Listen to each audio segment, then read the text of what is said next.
All right, so let's take a look at some positional sacrifices. Some are famous games, some not so much, just interesting ones I've come across that I think are instructive. So ultimately, if it is a positional sacrifice, well, we have to understand in Stillman technique, what are the imbalances? So you're exploiting those imbalances, or you're creating imbalances or exploiting them. And first of all, we have to know what the imbalances are, right? And then we can say, all right, well, can I further that? Can I transform those imbalances into advantages, right? So like right now, for example, we looked at this game last time, just to review quickly, because this is such a strong, position, so much domination by Caruana over Karyakin, the two guys that that Carlsen beat actually before Nepomniachtchi, right?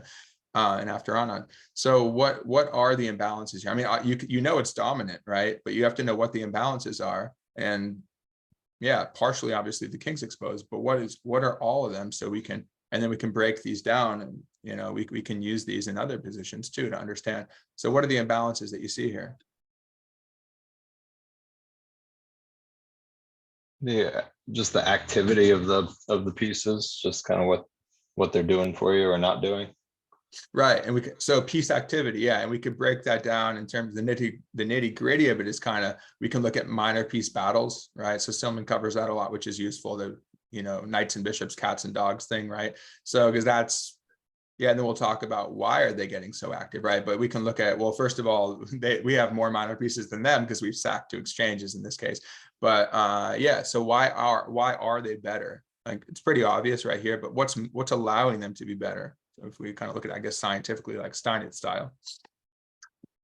I feel like black has the better pawn structure since it keeps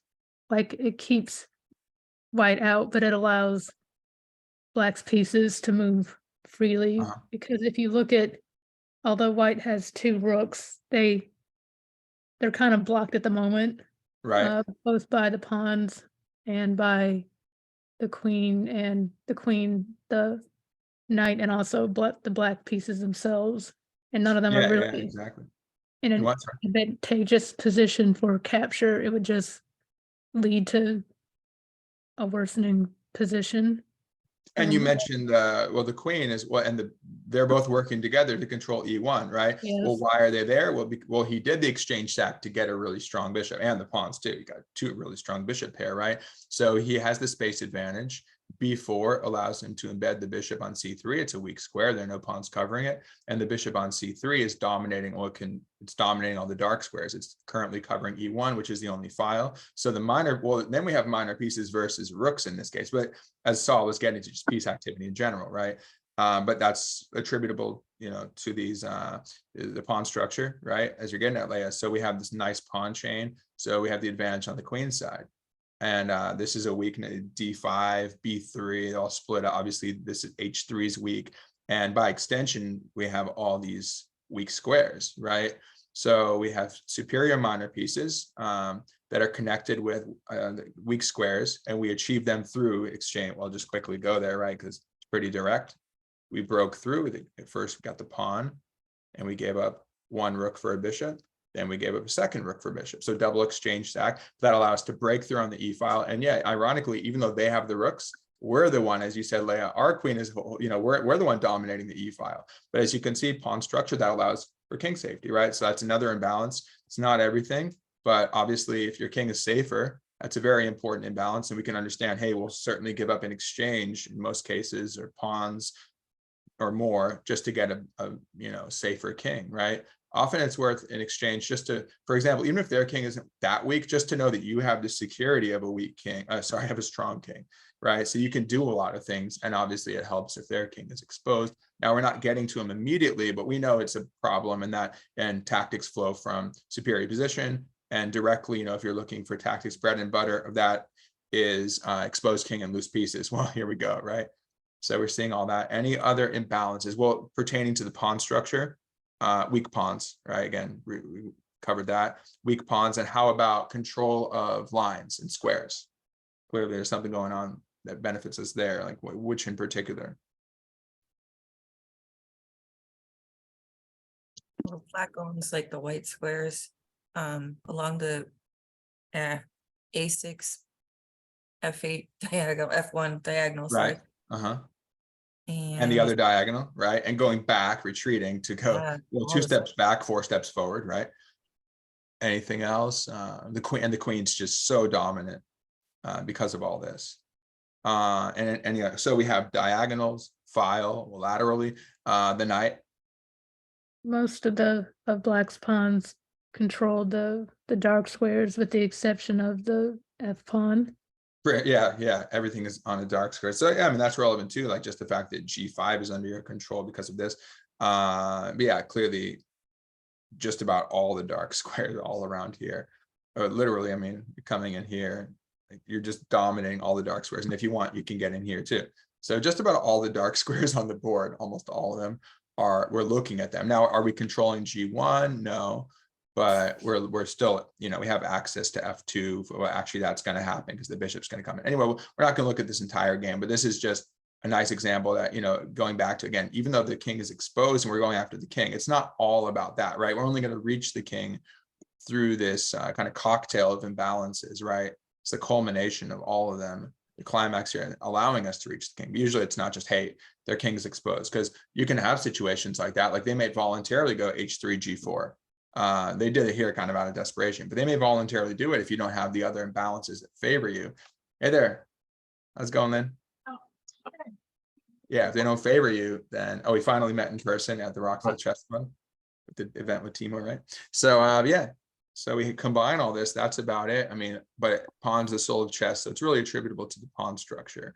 And then Saul said piece, and then because of that, we're getting the superior piece activity, and you just need to exploit all that. And in this case, he exploited it through a double exchange sacrifice. And then you combine all that with the weak king and our strong king, which gives us that kind of safety to be able to do whatever we want, right? Does that make sense? So we're going to apply this in the other games. Does that make sense? Any questions? Yeah, that's one other thing. I was just looking at the points, and the points is 25, 27, but it totally doesn't matter. What's 25? How many are on the board? Yeah. So it's oh yeah, right. And then if you cancel them out, they're just 2 points ahead, right? Right. Yeah. But and obviously that's an imbalance. Material. I'm not even thinking about that. But Oh, no, I my mean God. that's because of all that the point is it's a transaction that's occurred, right? If you talk about, so we briefly touched on that last time about so obviously material is an important imbalance. We've given up material to get other things. So it's all about what is of value. So obviously anything of value other than material, but really you're not. So are you sacrificing something? You say, I'm trading something. I'm trading material for open lines. So those are just as important as material. Maybe some of them are more fleeting than others, but an open line is pretty permanent, right? They're not challenging those lines anytime soon. Richard, what'd you say? Someone mentioned it, but I feel that black has a lot more space in the opponent's territory. Oh, there's space too. Yeah, we didn't cover all of them, right? Of course, material. Well, material is implicit, right? That's implied, but space, I think we covered just about all of them. We got, a lot of it's just, again, pertaining to pawn structure. That's going to give us, strong versus weak squares and control of diagonals, files, the ranks, right? The ability to get an outpost for knights versus bishops. So open lines favor the bishops, which we're exploiting. We have the knight coming in, and so it's interesting actually. We usually think of pawn structure. I think Leia, I think you may have asked about this, because usually we think of pawn structure giving you the extra space. For the most part, it is. It's kind of like your pawns are pushing forward. You're encroaching on your opponent's territory. And well, I guess there are war analogies, current event analogies, whether it's into Ukraine or into Russia, right?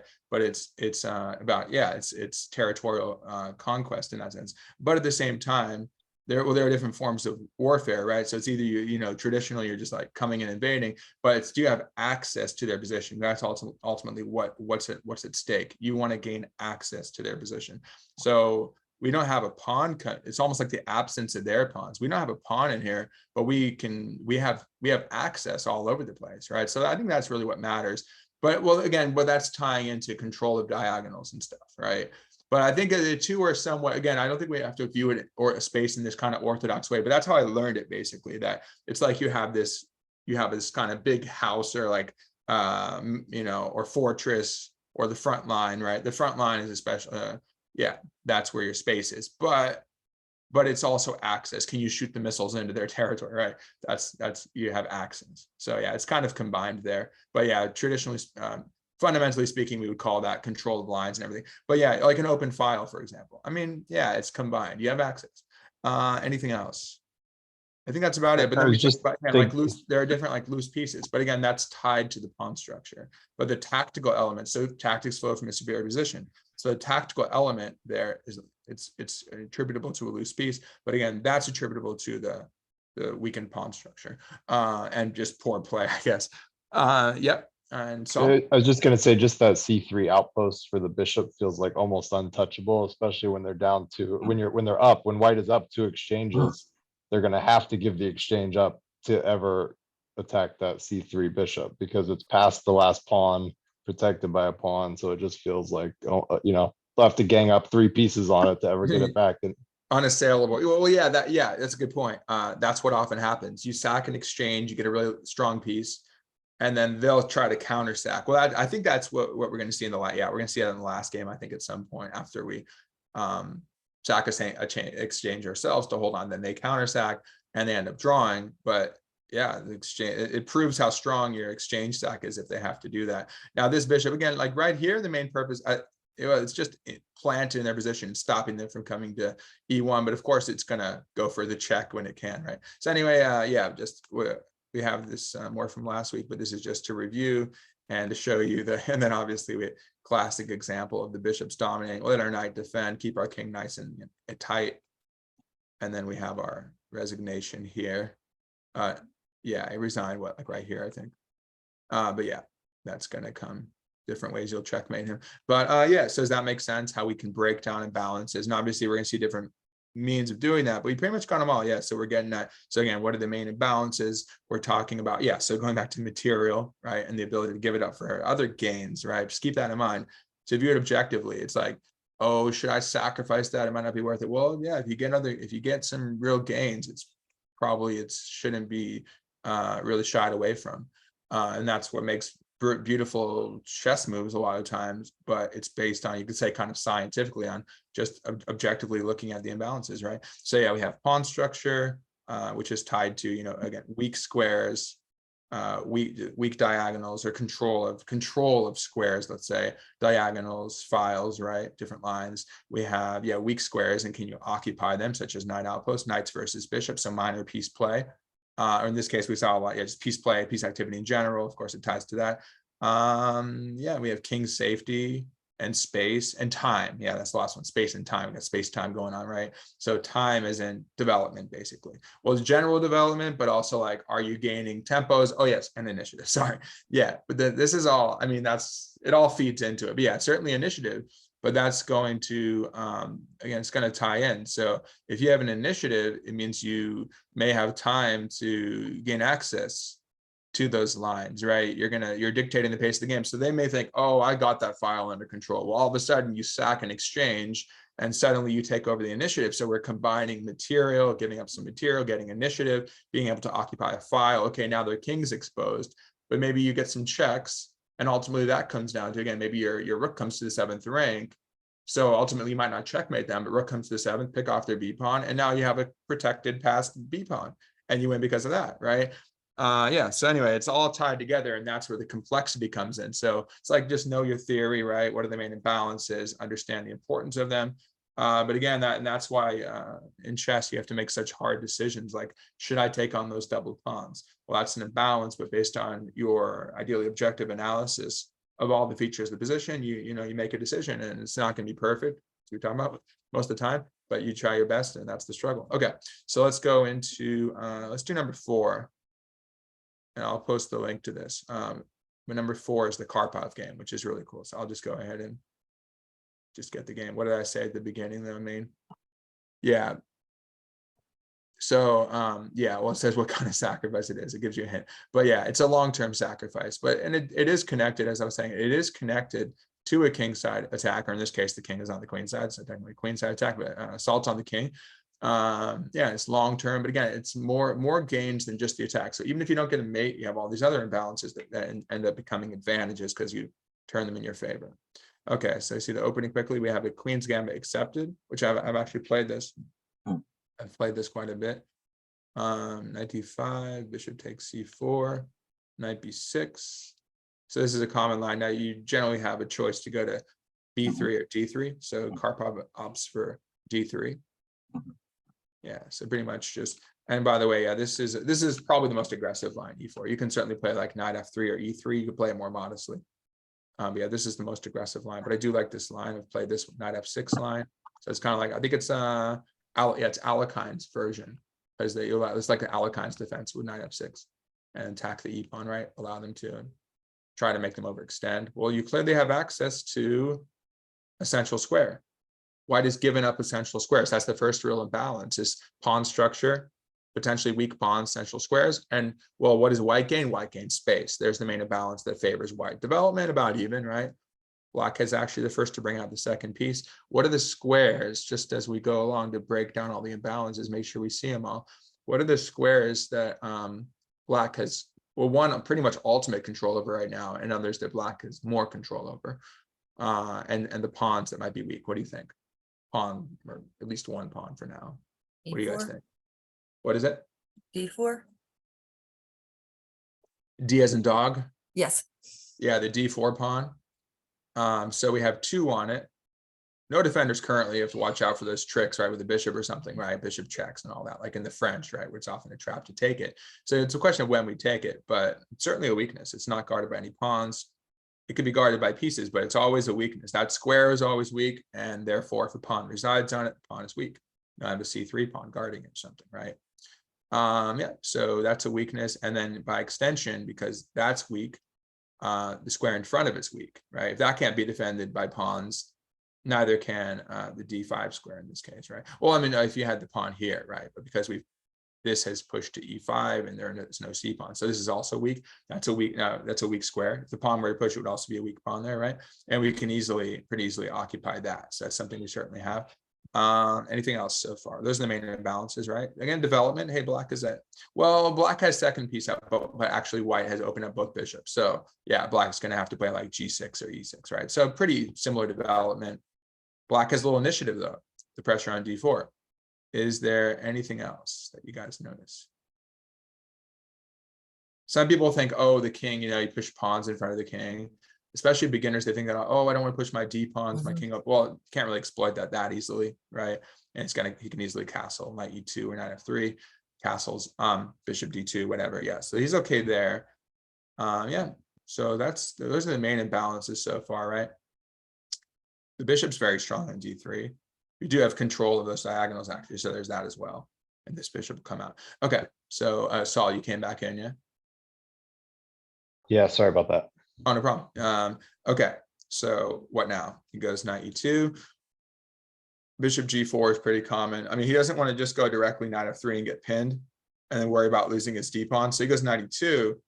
And Black can go bishop E6 immediately. So again, we can kind of sink into this weak square. Sometimes you can go here. I think I've seen an Ivanchuk game like that, if I recall. But yeah, you provoke F3, and then you go here. Oh, no, he doesn't play F3. But usually see this is the main move. And White scores only slightly better. Bishop E3 actually scores better. So I guess Karpov, yeah, he knew that obviously in the book. But yeah, F3 and you come back. That's pretty common.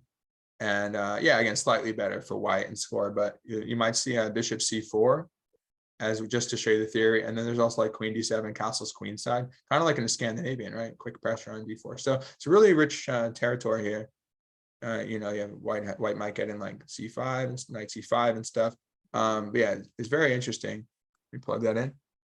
Yeah, it's really interesting battle here. Highly imbalanced, right? Just looking at the pawn structure. And again, Black can castle queenside.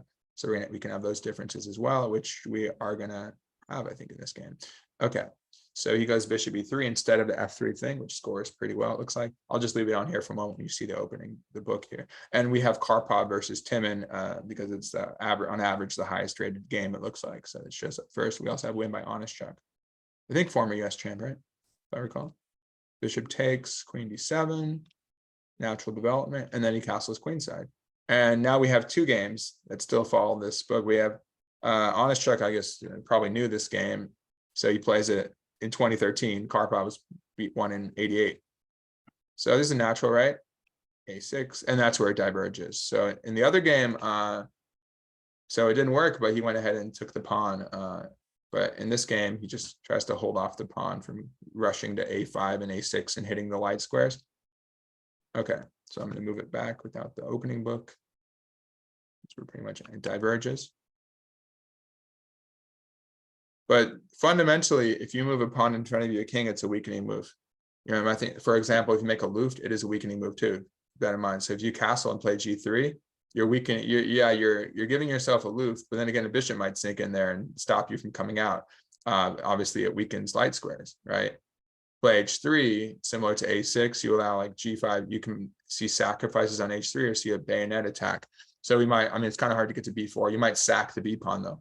Or if you get b4, b5, we got a bayonet attack, crack open, you know, lines. So a6, it does stop the a pawn, but there is some cost there. And it's not like, I mean, I guess it's a luft, you know, maybe later, but if it goes to b8. So a5 squeezes him.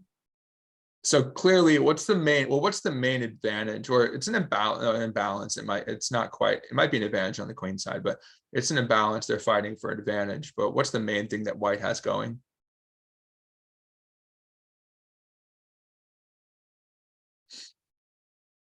More space. Yeah, Uday, space. The a pawn, the e pawn, they are encroaching on black's territory. But again, the problem there is, you know, you push, but he does, like b5 is theoretically a weak square, kind of hard for black to utilize, but that can't be covered by any pawn. Like maybe black goes like c6 later and clogs up the queen side or makes white sack or something to get through, right? So it's still hard for white to control that easily. Also b4s, right? So it says he has weaknesses, like d5 plants the knight there, can anchor it with e6. So black certainly has access to weak squares. Black's position is pretty tight, except for the queen side. A little, yeah, not, you know, again, we got to worry a little bit because he's squeezing here. He might have some sacks. There's that a6 pawn under pressure, right? What if we, you know, shift the bishop and get the queen behind it on e2 or something? We're looking at sacks, right? So you see that vulnerability. You get b4, b5. I don't know if this will fit into the lesson, but I feel like I'm always throwing up my A pawns and my H pawns because AlphaZero told us to, but I never know why, and I don't think it helps me that much.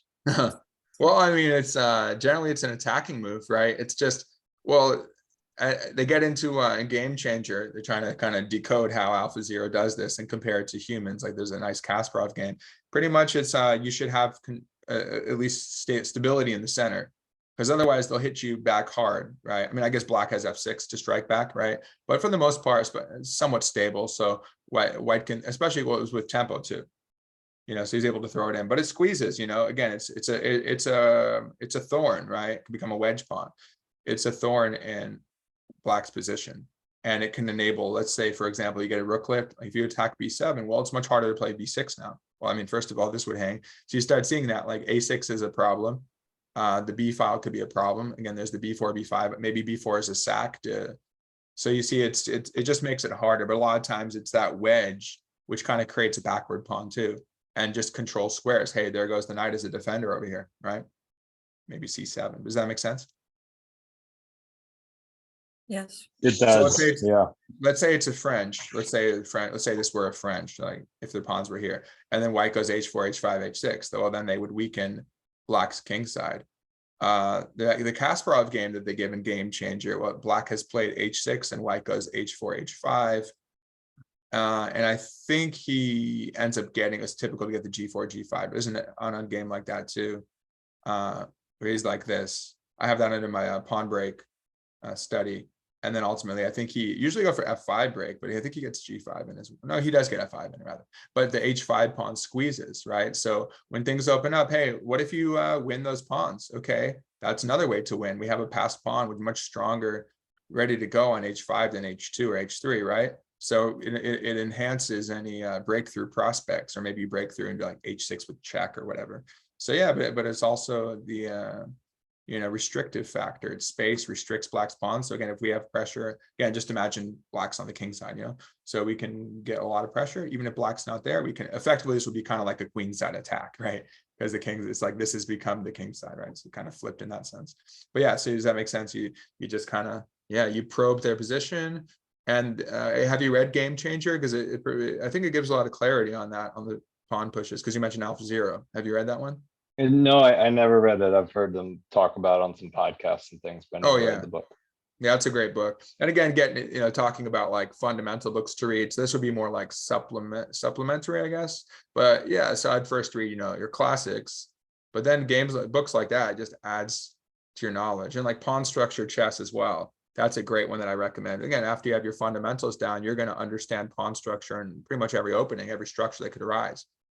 So books like that are great, higher level kind of, but especially pawn structure chess, not that hard to understand. This is pretty advanced, but still it's like, oh, I understand why h4, h5 happens. So pretty much it's either to squeeze them and create weaknesses, like a wedge, a cool game like that too by AlphaZero, or it's to break through. Well, like a dragon, right? h4, h5, break open the h file, things like that. So anyway, bishop f3. No, it's a good question. Knight to b4, knight to b4. So he's actually moving away from the blockade. I don't know about that. Yeah, I think I put e6. Oh, maybe that was just now, but probably e6 was a better move. Just lock it in. I think he doesn't want to. He wants to keep the prospect, well, of attacking d4 open, because if he goes e6, I guess white can just take it and fill it with the pawn, right? So he's keeping that open. Pressure. Hey, there's pressure on a5 though, and maybe towards an end game, black just snatches the a pawn if the rook goes to c1. It's like, okay, thanks for the pawn. So you have to, it's double edged. Then he goes e6. This is then really nice. Now the queen takes, but if the f pawn takes, it clearly damages black's structure. So it's often worth it to do a sack like that, as we'll see.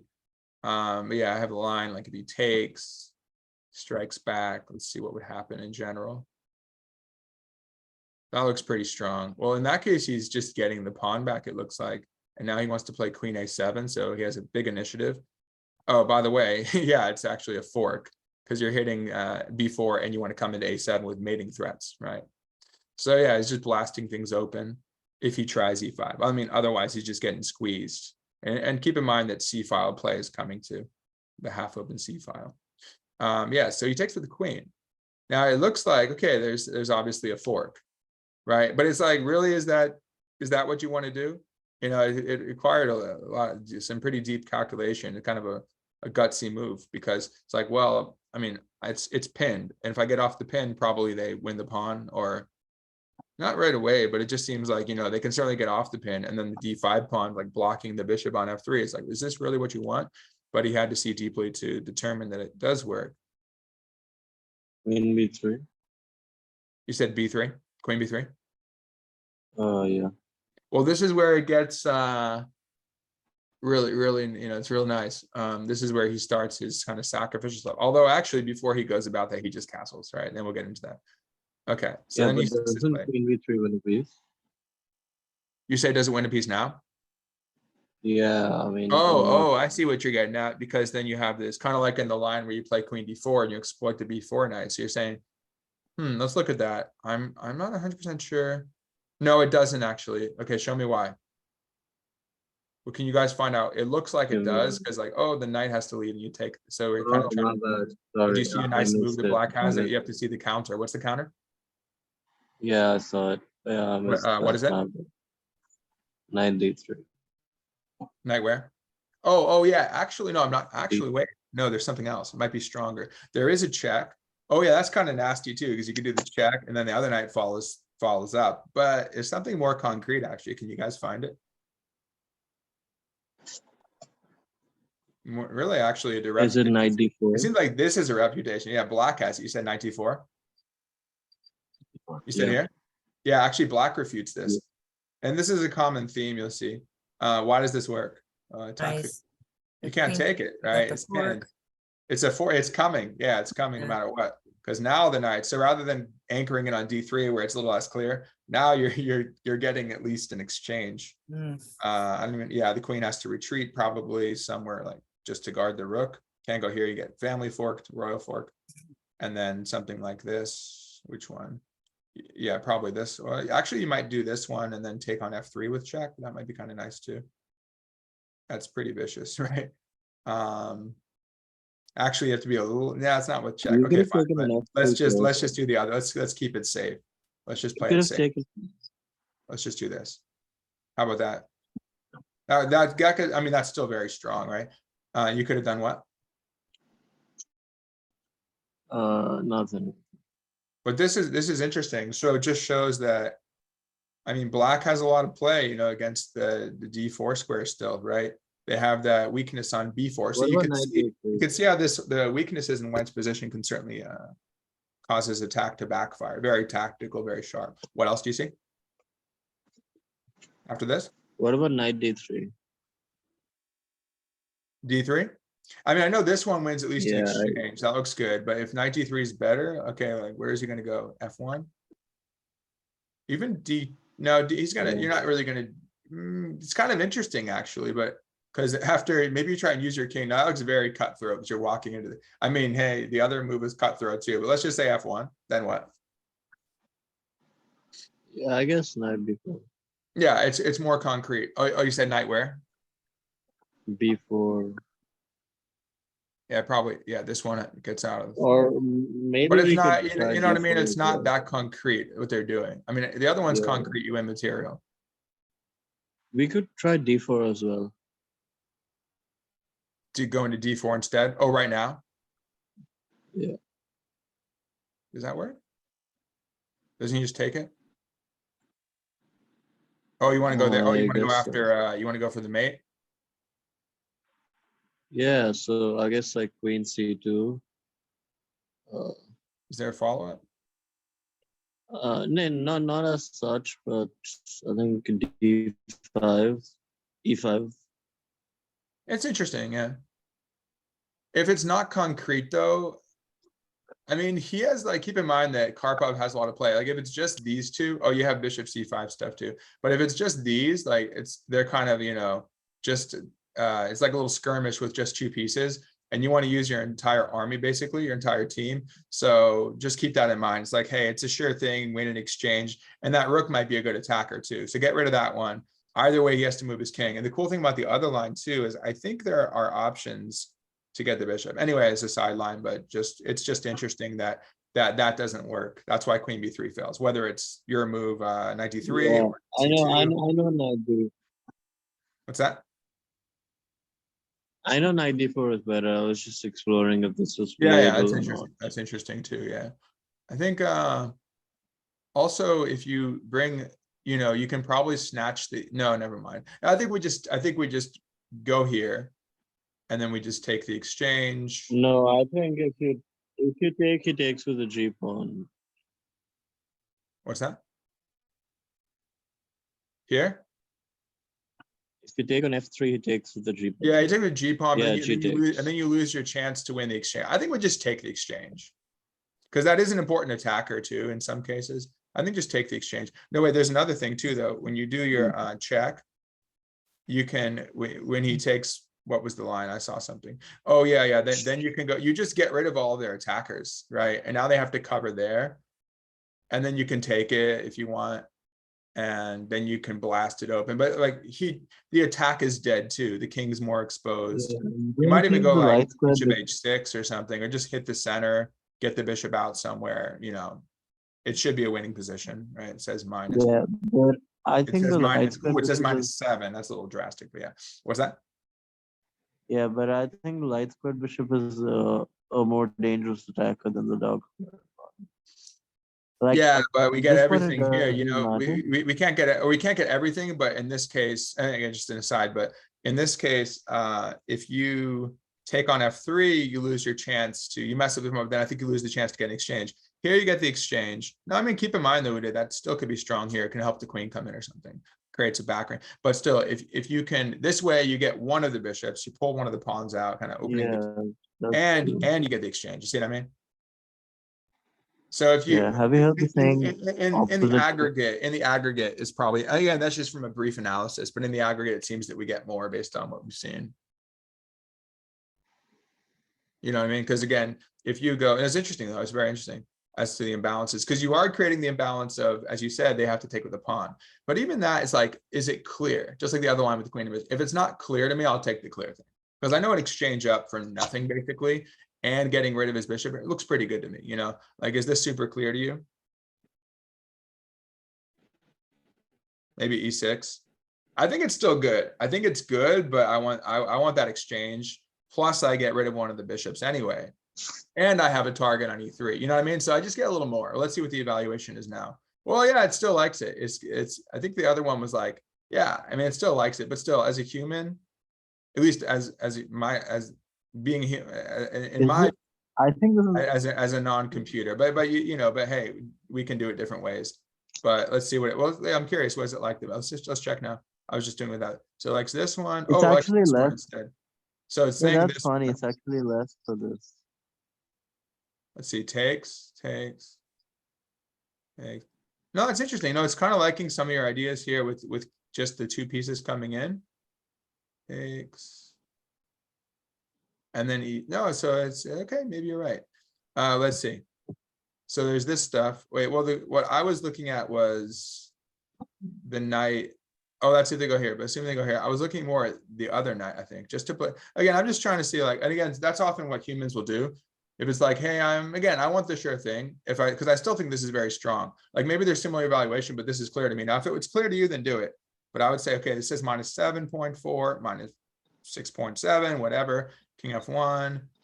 Now it wants e6, but again, let's do the line that I was looking at. Oh, it's because they have something else maybe that we didn't look at. But again, this is just a brief analysis. Still likes that, but assuming they take back. And then I was looking at this, and yeah, again, like it's minus 7 either way. And we have our exchange, and okay, I'll take the end game, but this is the line we looked at. And it's like still similar evaluation. Again, this is what a human might do as white. Maybe bishop d4, but even that was good. You know what I mean? So brief analysis, I say, okay, this is great. We're up in exchange. They have an exposed king. Opposite color bishop actually allows us to attack more. So you see what I mean? But yeah, I see what you mean too. So, but yeah, I'll take it. But all else being equal, like if it's still pretty good, I'll take the exchange, right? Because hey, material doesn't matter at the end of the day. Even though we're looking at exchange stacks, well, if the exchange stack doesn't work out for you, that's 2 points that up, and that could lead to a win, right? Does that make sense? Yeah. But I see your point. It's good. It's interesting to analyze. Okay, so castles. So we have now a big imbalance, opposite side castling. So sort of now we can't say that it could become, again, it's an imbalance. Now, as for whether one side is safer or not, well, that's to be determined, but it can stem from that. So e6. Okay, here we go. So now it's again, just like queen b3. But anyway, as it turns out, to answer your original question, queen b3, it fails, right? One way or the other, it fails. But in both ways, it fails. So yeah, after this move, what should white do here? So white has a lead in development now a little bit, right? I mean, the queen's not out, the bishop's not out, but still, I mean, a lot of times where your queen's on the back rank, it's not that big of a deal. Rooks are not fully connected yet, but as you said, again, we might have queen b3 now. It's coming soon. But yeah, the queen is in the line of fire. So it's very much up in the air. Can Karpov get anything out of this? What do you guys think? What would you consider here? This is a critical, just to give you a sense, Yeah. It's a critical moment. Yeah, you could definitely feel like it's a critical moment. Yeah, if you play this wrong, then again, black could be taking over here. I mean, if black gets to take d5 with the pawn and bishop d6 threatening mate and rook a e8, and black is just dominating, and we're beginning to see that white's play is weak. So maybe if it weren't Karpov, you know, maybe Timon would win this position, right? So yeah, you have to be careful here. But I don't know if he probably seen some of this stuff when he went into this. So what do you guys think? Take a moment, think about this. And again, this is like a positional puzzle. Boom. No, okay, that's a definite no. Just tell me one thing. It's not d takes c6, right? I was looking at that just to try to figure it out. I'm not going to rule anything out. No, well, if I tell you, if we already do, well, we want to do process of elimination, but I'm not going to help you yet. Because then, well, it may work, it may not work. Well, tell me what. If you think it's not, prove it's not, right? Because it's The knight interesting. just goes back and takes then, maybe? No, well, they want to take your queen, right? So it's Oh, yeah, good interesting because point. I mean, Yeah. at least you get some material back. So Good yeah, point. think about that. Certainly a candidate move. Think about that now or soon. Then you take with check, and then like if you don't take back right away, and then he has to move, and then you have and you have a bishop check, and no. So takes queen, check, moves, take back,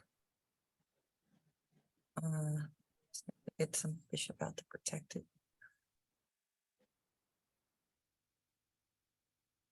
Yeah, I don't think it works. Why doesn't, okay, prove it. Well, prove to the, well, either prove it concretely or just like what intuitively, I think this is a very messy position, but at least intuitively, why do you think it fails? Right, so it's looking at pawn takes, rook takes, pawn takes again with check, Okay, covered by the bishop. Mhm. King has to go to, not has to, I guess. I King mean, goes, most likely goes to B8, right? Unless Yeah, he wants to, B8. yeah, let's see, king B8, okay, okay, then maybe we either recapture with one of the rooks. The other rook uh-huh, that's down on D1, and then he can get away maybe by playing his bishop out somewhere. like bishop D6, yeah, because you are threatening rook down. And then, Yeah. well, that's mate. Yeah, That's a- yeah. because, hey, yeah. there's that bishop on E3 covering A7, you know, it matters Yeah. sometimes. Okay, so here's the line. You guys all have what she's saying down. We have D takes C6 as a sacrifice. Well, we get, again, it's just these two. You're getting these two for the queen. So it's a little bit of a, it's not a huge sack, but it is a queen sack. Okay, not like for nothing. So D takes C6. Rook takes D1. We throw in the in-between move is Zwisch and Zug. C takes B7 check, and it happens to be protected, which is nice by the bishop. So we can anchor it in there as a thorn on the 7th rank. Dangerous tactically, of course, king B8. And then we take back with, okay, I don't know, F or A, let's say F rook or whatever. And then we're threatening to come down. And then bishop, let's say bishop D6 counters on H2. Then we probably play like G3. So something like that. And again, obviously, there's no like concrete finish or something, but it's still interesting. You're trying to getting, make that I mean, you're motion. getting the B pawn out of it. B pawn's dangerous. So Yeah. there's that. Anything else? Well, let's certainly, I mean, it's worth looking at for sure. It's like, I wouldn't dismiss it, would you? And again, like I said, if you don't like it now, you might like it in a move or two, but certainly it's interesting, yeah? Mhm. Okay, anything else? So It's that's certainly, almost like it's that's almost certainly an interesting promotable. candidate Yeah, move. What's that? so close. All right. No, I certainly wouldn't rule it out. I mean, that pawn, you have a bit, we'll break down the imbalances. But anything else first? E. What are the candidate moves? I mean, again, because it's tricky to find candidate moves here because I mean, I guess they'll probably just take with the pawn or the knight. Probably, I'd probably go for pawn takes D5 and then, you know, bishop D6. I mean, obviously you gain that tempo, or just take, yeah, bishop D6, take D5, rook A8. Hey, maybe Saul, we might have those kingside pawn thrust. Although now the fact that there's so much central play, it means probably black isn't safe just playing like H5, right? Black would just play in the center, rook A8 most likely, and, you know, try to shut down the queenside play and maybe just pick up more pawns or something. But no, it's just the fact that, hey, in this case, black has material, black has the D pawn and a strong D5 pawn in its place. So yeah, looks pretty good for black, all else being equal, if white doesn't have like some mating attack, which is hard to do. Because keep in mind, those knights are kind of gluing the position together. C6, B pawn guard C6, knight and bishop guard B4, knight, A6 pawn, hold off the A and the B pawn. So yeah, it's pretty, it could be very good for black. Okay, anything else then? If you, sorry, in that crazy line, I don't think it works because the queen's sitting there, but I also kind of like the idea of trying to sack the knight on B5 in order to push the A pawn up and have it connected with the B7 pawn. That's interesting. Wait, But it doesn't work because the queen is right there on the fifth. you're saying like knight. Well, the thing about it is it doesn't threaten anything, I think. Yeah. Like, what if they always consider, like, what if they, even if Oh it no, works, like, I'm sorry. if it I would didn't work, like mean maybe right just now. ignore, you know, No, it's no, interesting. no, I didn't mean right now. I meant as part of that other line we were just talking about where you get the pawn. all the way Oh, as an inclusion there. Okay. We So you're get all- saying, so takes, and then probably rook takes back first, or take first on B7. Oh, Take I see first, what you're saying. seven. Oh, that's interesting. And you're trying Oh, to that's, get. no, it's very pawn. interesting because if he takes, you're gonna run your A pawn, right? Yeah. But the queen is there. The queen can take it, I think, because it's open. Oh, good point. Oh, very nice vision there. Yeah, nice vision. So Yeah. it would be cool though, because the other thing about it actually would be a threat because you're threatening a bishop A7 mate with if this were, yeah, that could be a mate threat. You see that, guys? So it's takes, take with check, king B8, rook F. Let's just say rook F. So we have, yeah, in that case, you want your A pawn. I wonder if you can your chase A-pawn off guard. the queen. I wonder if you can chase off the queen somehow to Yeah. make that in Yeah, play. if you could, but assuming hypothetically, if we were here, we'd be threatening mate on a7 with the bishop, and if they take, you run. Although actually, no, if they give up the knight and your rook comes in on the a file, if they don't give up the knight, that's also a mate threat. That's pretty cool. No, it's creative. I like that. It's a creative idea. It probably doesn't work logistically, just because you're right. I don't think you can't chase the queen away. Well, if you go bishop f4, then you have fewer resources, I think. Yeah, but they don't. I guess they don't. Yeah, you could probably chase the queen off with bishop f4.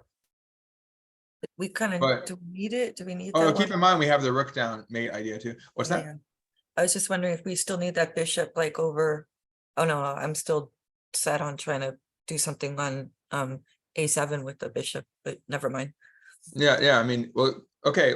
This is a good moment to break down the imbalance. Start breaking down well, especially the line that you mentioned, Nikki. Well, if you start to look at that, well, that again, that stems from the current imbalances. But obviously, it becomes highly imbalanced more so. Well, we already have a bishop pair. We have different minor pieces, right? And we have different pawn structure and different king placement. That's obvious. Different squares that we can control and so forth. Dynamics with d5, initiative, sort of initiative for whom, whether black gets to do something on the d file or white gets to take. But it's kind of like up in the air, and we're both fighting clearly both fighting for the initiative. Nobody has rested it yet, right? Yeah, it's up. It's just complete chaos for a minute until things settle. It will settle probably within a few moves. Ultimately, pieces trade off and stuff, so it will settle eventually, right? Probably within 3 or 4 moves. But yeah, so let's look at this though. Let's say you take on c6. Oh, okay, that's the move now. Yeah, that's why I wasn't going to rule it out, because well, if I ruled it out, well, then I would tell you it is the move. But no, I'm saying it's still a can. Oh my gosh. I actually thought about that, but it seemed too far-fetched. I knew. I didn't think of it Uday, you at thought that all. was the move or no? No, you were Yeah, like, I mean, you were like, what's that? like if you pause the video at if you pause the game at this moment, that's the only logical thing that can be thought about. Well, yeah. Well, we look at knight b5. It's like, okay, well, that doesn't work. What else do you have, right? And we know it's a puzzle scenario. So it's either that or it's a setup. Like maybe it's a move such as like he just castled, right? So maybe a couple moves ago, what if he had just played g3 and then bishop f4 or something? There might be some setup like that. But well, you were like, it's not d. You were kind of incredulous about it's not d takes c6, is it? So I feel like you kind of sensed it, but it's hard to verify. Certainly hard. But again, I want to know one of my coolest games. I think I mentioned it. I don't really like to talk about my games, but that was a really fun game because it was it was 2 pieces. I think it was like 2 pieces and a pawn. Basically 2 pieces for a queen, so 6 for 9. But I knew. I mean, look, actually, I could have avoided it and still been okay. Maybe I think I could have. It would have been like an exchange for 2 pawns. Either I give up an exchange or give up 2 pieces for a queen, something like that. But I'm like, look, this looks like fun, and it seems like it's like the best way to fight for something if you're just being uncompromising. Because I mean, I ended up getting an exchange after that, so it was like a rook and a knight for queen, similar to this imbalance. Yeah, so it's intuitive. It's certainly intuitive because we can't calculate. Again, this is not a combo leading to mate. It's not. We don't force a7 and checkmate with the 2 pawns. That would be pretty cool. But yeah, we can't force it here, I think. But yeah, we're going to get the b7 pawn. So we get a lot of, again, it's a positional sacrifice. The king is exposed. We're not mating it, right? But we have all these positional considerations, one of which is the exposed king, right? So we look at this. Okay, so let's evaluate after. Let's just say you'd have to visualize here. Yeah, it's the f rook. You'd have to visualize. Oh, he doesn't even go bishop b6. You'd basically have to visualize, well, around here. Because you don't know if they're going to go here, c5, d6, d6, bishop d6, g3. But, well, let's just say this position. Even here, though, because we have the bishop pairs, that's an imbalance before. So it's highly imbalanced. Whether or not you trade bishops, still quite a few imbalances. So if you look at it now, I mean, you can kind of sense it's dangerous for sure. Yeah, but even if you don't have some tactic, let's break it down. I'll just jot it down on the side, as you say. So this is important to understand. What are the imbalances if I have space? Say to the whiteboard thing. I don't know how that works yet. But King safety. yeah, certainly. I mean, again, just like the other game, we have a way safer king. They're not getting to our king anytime soon. So again, it doesn't mean we're going to make them right now, but it's a long-term attack on their king. And as we saw, we are threatening mate in 1, right? That is a mate in 1 threat on d8. Okay, so certainly, and we can already say that's pretty much an advantage for us. Imbalances may or not be, well, we have to prove it, but it should be advantageous. Okay, king safety, what else?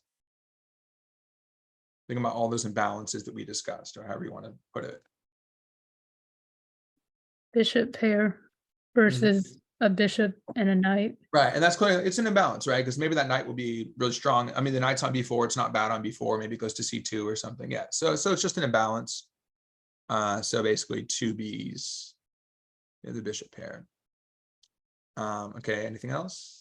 Or many other things, at least a few others, the key things. Again, like you said, like the piece activity and like the squares, like all the squares are kind of dominating. White's dominating a lot of the squares. Yeah, again, just like the other game, well, maybe not quite as much yet as Caruana had, but certainly, I mean, we have the D file, we have diagonals, right? So we're not in their territory, but we're utilizing our long range pieces, right? And we clearly are. So again, control of those diagonals and file lead to the, and then they can lead to, well, you saw briefly that the rook makes it to d7. They can't stop rook d7 because you're threatening mate. If they stop the mate, you have rook d7. So you can double rooks d7, d1, you're hitting f7, so 7th rank domination, file domination. So you can see by giving up one of the, by getting a rook back for the queen, we clearly end up with really strong rooks. So 2 bishops, we have, so basically piece domination, and then you have under the cat, yeah, it's kind of like that's the umbrella, piece domination, but basically control what's behind it, basically control of a bunch of lines. Let's say control of file / diagonals,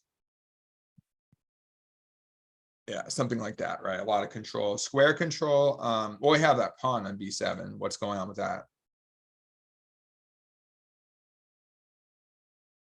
I mean, that's kind of an imbalance in terms of pawn structure, kind of like just weak pawns, strong pawns, or the passed pawns, doubled pawns, just different. Passed pawn, yeah. Well, sort of. Oh, theoretically, it's kind of like we're talking about weak pawns. Would be if there's no pawn that can guard it or a square. In this case, there maybe, but not yet, right? You can't get to a6; it's not connected. Yeah. So technically, it's a passed pawn. It is protected by the bishop, but they can play like c6. It's not really a protected passed Yeah, it's not. It's sort of. Yeah, it's kind of like you say a square is guarded by a piece, but theoretically, it's a weak square. You know what I mean? So kind of technicality, but yeah. So it's a very dangerous pass pawn. Right in there, right in front of the king. Now it's blocking the king, but still, if we get that, you have some combos for sure associated with. So I mean, if you just look at that passed pawn and your king safety and your piece activity, so now you start seeing it's like, wait, something. And how much are you even down right now? Are you even down that much? Wow. So there's a material difference. How much are we down in material? 1. Only one, yeah, and you can see on the top it says 1, right? But the way I would do it is I just cancel out, like you say, you add them up, but I just cancel out, right? That's the easiest way. It's like math, right? You can use your ratios to see, okay, should we trade down or not? Yeah, and we have canceling out, so just go like this. That's too logical for me, though. And at least for the moment, how much would you even count the rook on h8? It's hardly even in the game. Yeah, it's going to be hard to get in the game, and they have to bring the bishop could come in with tempo. The rook on h8, right? It's very similar to the Fischer, the game of the century, where he gets, I think it's a knight, a bishop. No, it's they both have knights, so technically they can't. When you cancel them out, it's 2 bishops and a rook for a queen. I think there's an a pawn extra involved in there too, and right? the guy's rook burns rooks in the corner too. So it's like, yeah, he has the rook, but it's not carrying its weight. What's that, Nikki? I think that he also got some pawns or something in there too. I forget, but Yeah, Fischer had at least a pawn, probably got another one. C6 pawn, guards d5, guards the bishop on d5, perfect harmony. So every piece is fully maximized, basically. So it's a great game to study for piece coordination. Whenever I see that, material imbalances, piece coordination, I think of that as a model. So definitely that's a game you kind of want to memorize. There are certain games that want to know the basic patterns. That game, or try to memorize at least, well, again, the pattern. But you want to have those pictures in your mind, those snapshots. Oh, I remember how he had that perfect coordination and the notion that he gave away. Well, the thing is, like, yeah, it makes sense to have the rook and 2 bishops. But that's where you had to calculate like 17 half moves, 16 or 17 half moves to see that he can get away with it, right? And he had to, before the combo began, he had to make sure that he had to like sack a piece. He had to commit to a piece sack at the very least. So yeah, he had to probably see everything a couple moves before that. Had the concept in his mind too. Okay, so we have 2. What do we have? We have bishop. Oops, I'm on the X. We have, let's go back to the pen. So we have a bishop plus rook plus pawn for Q.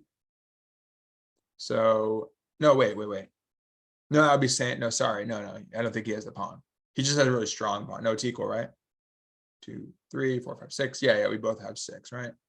But our pawns are, again, we're carrying, our pieces are carrying, and our pawns are carrying their weight. So I'll take away that, but it feels like it, right? But yeah, so we're down a point. So it's clearly an imbalance. That's the main stuff, right? The most salient features. King safety, 2 bishops. For now. We have control of the file, diagonals, very dangerous pass pawn, bishop and rook for queen. Yeah, I think those are the main things.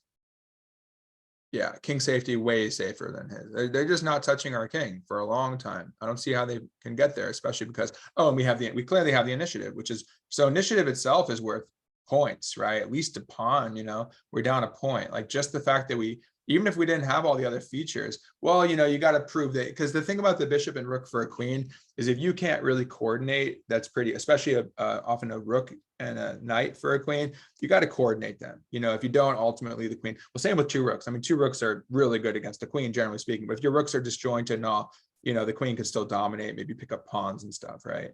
And it's checks and everything. So still, the queen could be stronger, but especially a 2 rook and a minor piece. It's a pretty big decision to make, but clearly you can see that we have an initiative. Now they can play bishop d6, that initiative is squashed in 1 move, right? You have a very quick initiative, fleeting initiative on the king. So yeah, we have all those features. Anything else? I think those are the main things really. And we could look into any other, nitty gritty. I mean, we could talk about like a5 versus a6. Well, a6 is a weak pawn. c7 is a weak pawn. Yeah. So we have the b7 pawn deeply embedded. They have weak pawns around their king in particular, and also, well, as we've talked about, kind of every pawn on its original square is weak because there are no pawns that can guard it. Just a question of they're harder to access. But rook d7 proves that they're like c7's weak, f7's weak, and beyond, right? e6 is not weak, it's secured. If you win f7, it's an isolated pawn, right? So yeah, I think that pretty much covers it, right? Now we understand what's going on, and so after the fact, if you had a snapshot of this position in your mind when you looked at taking c6, you'd probably, and you had done the evaluation, you'd probably be pretty comfortable with the sack. At least you'd feel, pretty confident that you have some stuff in return for the point, right? Or not? You guys feel No, good I about wouldn't be it? confident. I just wouldn't. Well, that's the thing. That's the thing about the sacrifice. You're giving up. It feels like, oh no, I'm giving up a queen. Yeah. But first of all, it's not a huge material commitment.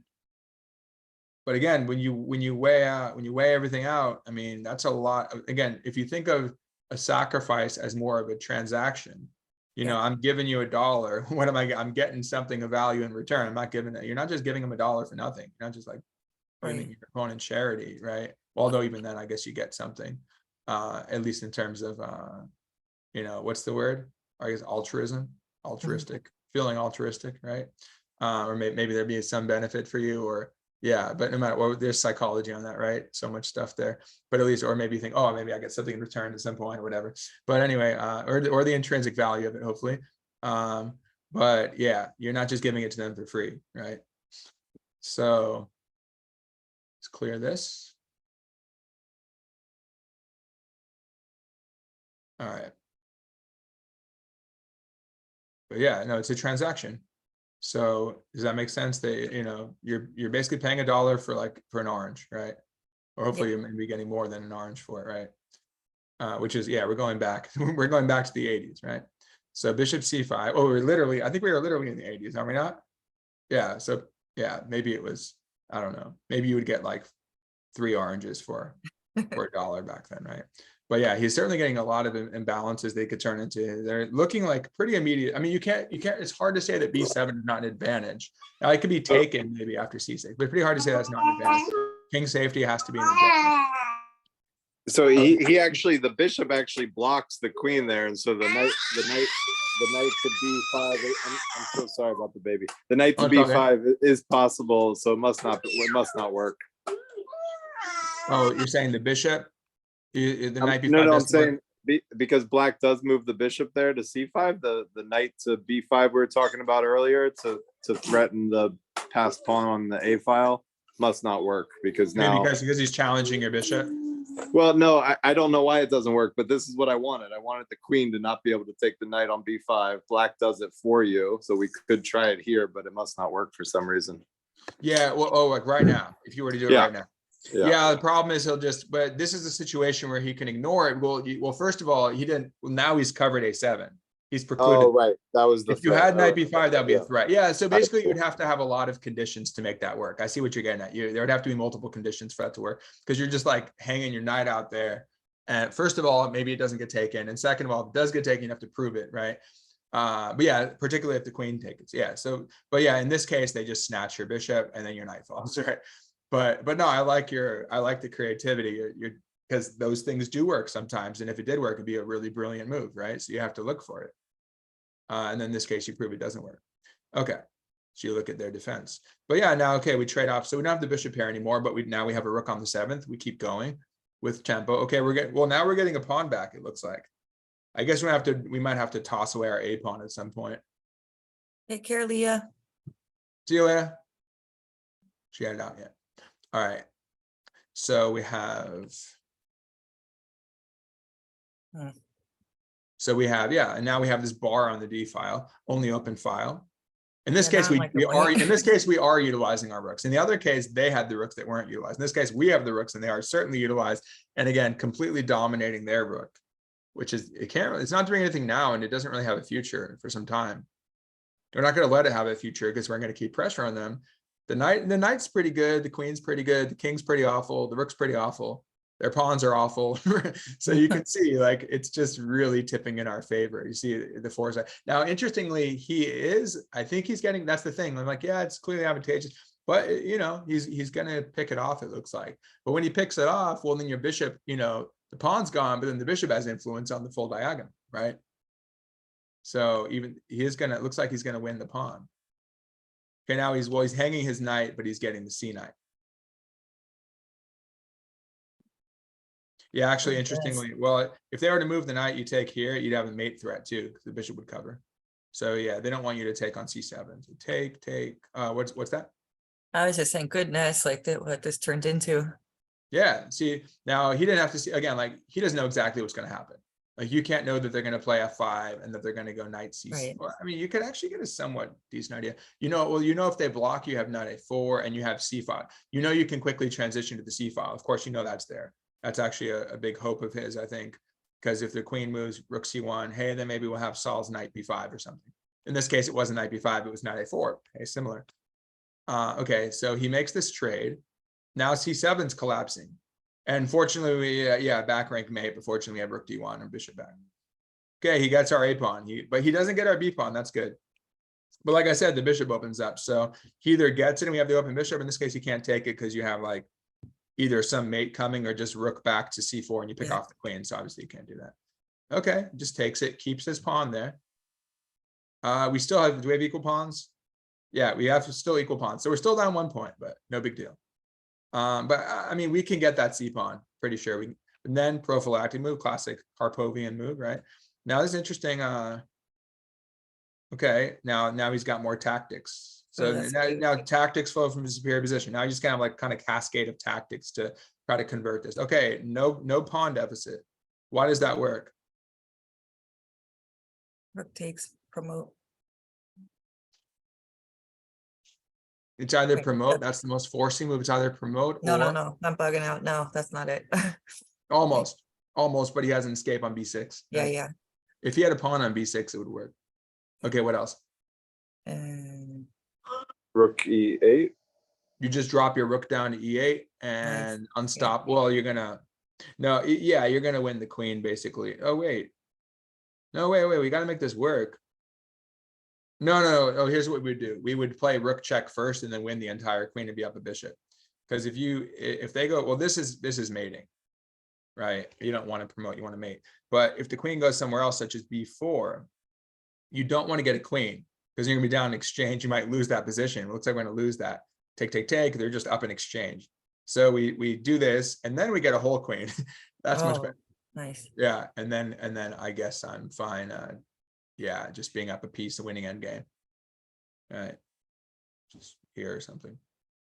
But yeah, so that's a winning position. Yeah, so that's the threat. So you hang the rook, now their rook's under attack. And they want to cover. So very, again, still super passive. I think they give the rook, well, there you go. They give the exchange back. They give material back. H3 is an interesting move. I like it because it's like, okay, you want to play G4. You don't get to just like embed your pawn. I'm going to take your pawn. Well, he's going to win right now. He's basically going to win his pawn. You just have to be a little careful about piece looseness for white. Well, no, that's the thing. You don't really want to win it because the B pawn will be lost. But yeah, you can just keep it there.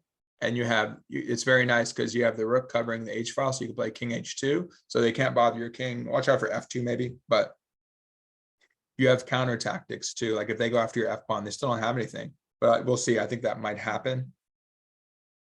Yeah, they're actually attacking it, but you have a really, I think this is the moment. Yeah, you have a very, just very direct, but this is pretty much already winning. Okay, so we're still down 1 point. Same material imbalance. But yeah, but this is too much now. What are we going to do next to really just crash through? How can we access them? And you're seeing the king safety still, the problem.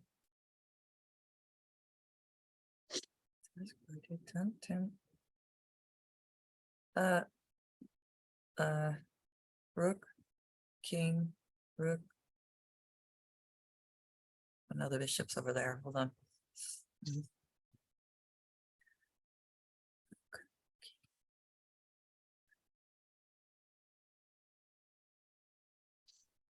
Focus on those targets. Yeah, it's amazing. We still have a rook and a bishop for 2 pieces, a rook and bishop for a queen. But again, like the fact that we've traded down, you think, oh, I'm down material, I don't want to trade now. But this is like such a strong endgame now, you know, because and that rook is still awful. Again, the rook is just worth like a point right now, you know, 2 points or whatever. It wants to take the pawn, you know, but still not that easy. And then they lose the exchange, and then you have 2 rooks. Rook H6 or something. Yeah, and then so rook H6, and you're basically going to get, once you get A6, I mean, I think they have to give the exchange back, right? Well, you can gang up on it with your bishop in most cases, it looks like. Rook HH6, of course, that one. And then I guess they can, yeah, they're going to use the queen. So again, you don't want to just try to, I made that error recently where I cashed in, I was down a piece, and I'm like, oh, now I got some pawns, but I have to deal with 2 pieces for a rook, and they ended up winning. So like, we don't want to be like, oh, I can get the queen, but then no, we're down in exchange. I mean, even if you get the G pawn, it's still murky, you know, they have a C pawn. Yeah. So we don't want to just cash in. I mean, that would basically just be, that would be an equal trade actually, right? If you take the pawn, but obviously you want more than that, but you can't quite go bishop F1 because they take F2 with check. So we have to be more patient, but we're dominating now. We're really dominating still, even more so now. Okay, so how do we keep this going?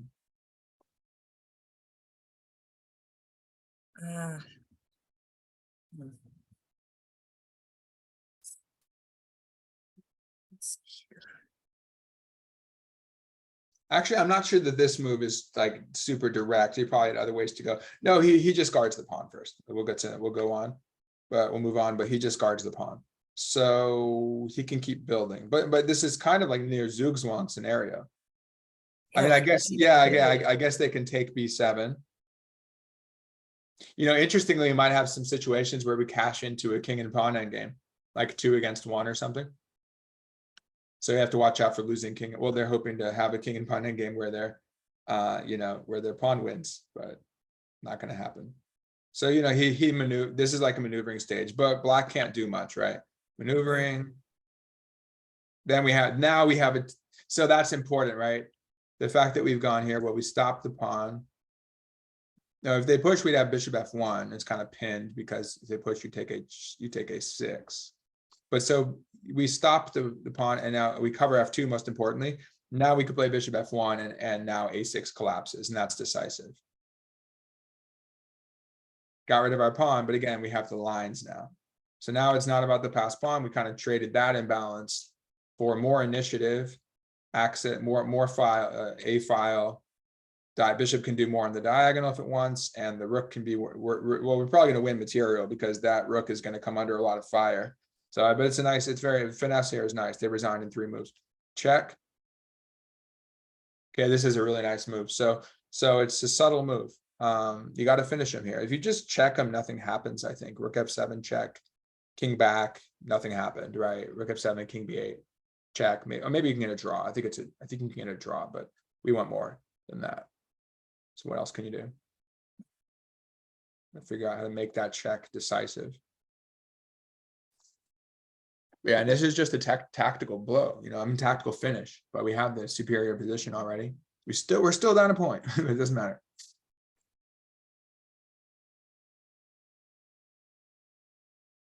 And feel free to chime in, guys. I think a couple of you have been talking to a couple of you guys. Well, if you want, guys, feel free to chime in there. Not that this is like a elementary class or something. It's like, okay, everyone needs to participate, but no, it's good if you can.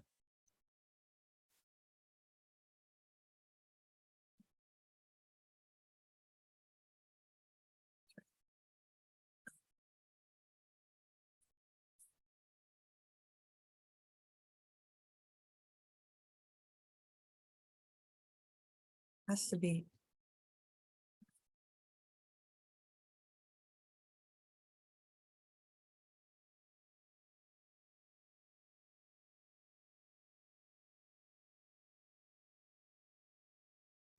Is it bishop to G2? Nice, just kind of a quiet move. What's a threat? We don't have any good checks. We don't have any captures available, so we make a threat.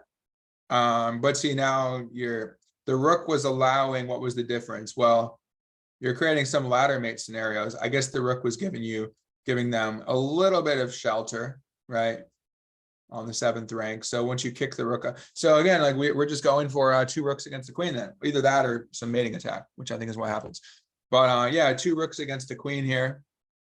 No, when you go bishop G2, you're threatening the rook check now. Not much they could do about that. Rook check, and then the rook might just fall entirely. But even if you have a scenario, it'll be a little hard to win, but if you have 2 rooks against the queen here, you'd have to cover a little bit, you'd have to cover F2 and then try to pick off the pawns. Then it's an easy win. If you get the C pawn, you can easily get the G pawn by ganging up on it. And then you have 2, even if you had like 1 and 2 rooks, but if we have 2 pawns and 2 rooks, okay, that's an easy win. Just watch out for, they're not going to perpetual check you. You can shield, you can do counter checks and stuff.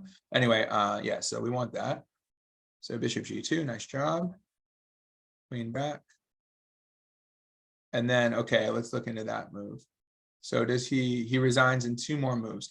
So why is this such a strong move? Again, he's really in like Zugzwang territory. I mean, he can push a pawn, but basically the kind of thing where you have to make a losing move. So C4. No, I mean, Zugzwang is where you're in, so usually like you're induced to make the move that helps you lose. Like you have to, let's say you have to give away a pawn and they take it and then they get a queen, or you have to walk into some line of fire, things like that. But in this case, it just outed good moves. You can just wait. But what's the next move? Okay, they do play C4 because they have to cover the 7th ranks. If they wait, what if they move the rook? You have rook A7 check. If they move the queen, you have rook H7 check, and you're picking up one of the pieces basically. So C4. Okay, who can find the finish? Maybe Sal, you find the follow up. But given that your bishop is helping out now, you got to fully coordinate your bishop and your rooks.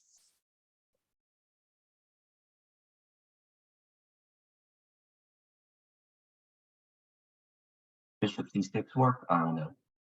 Bishop Yeah, C6. yeah, Richard. And Richard, by the way, you played really well. Well, he was one of the ones that got a draw against Timur and I when we played, because he's one of the organizers at the Rockville Chess Club up in Maryland. Like what? It's like 20 minutes north of DC or so. Yeah. So we did a simul, and you were one of the people that drew. Actually, had pretty good pressure. We wiggled our way. No, I don't know. Yeah, apparently I could have taken when it was my move, and I think I could, but I went for the queen trade to damage your pawn structure and just not lose the endgame. But if I had tried to, no, you did like a sack, and if I had accepted, I think technically it would have worked, but it was very sketchy to calculate that. I'm sure Timur could have seen it, but still, you had to be careful because you had a raging attack with your rooks, heavy pieces against the king.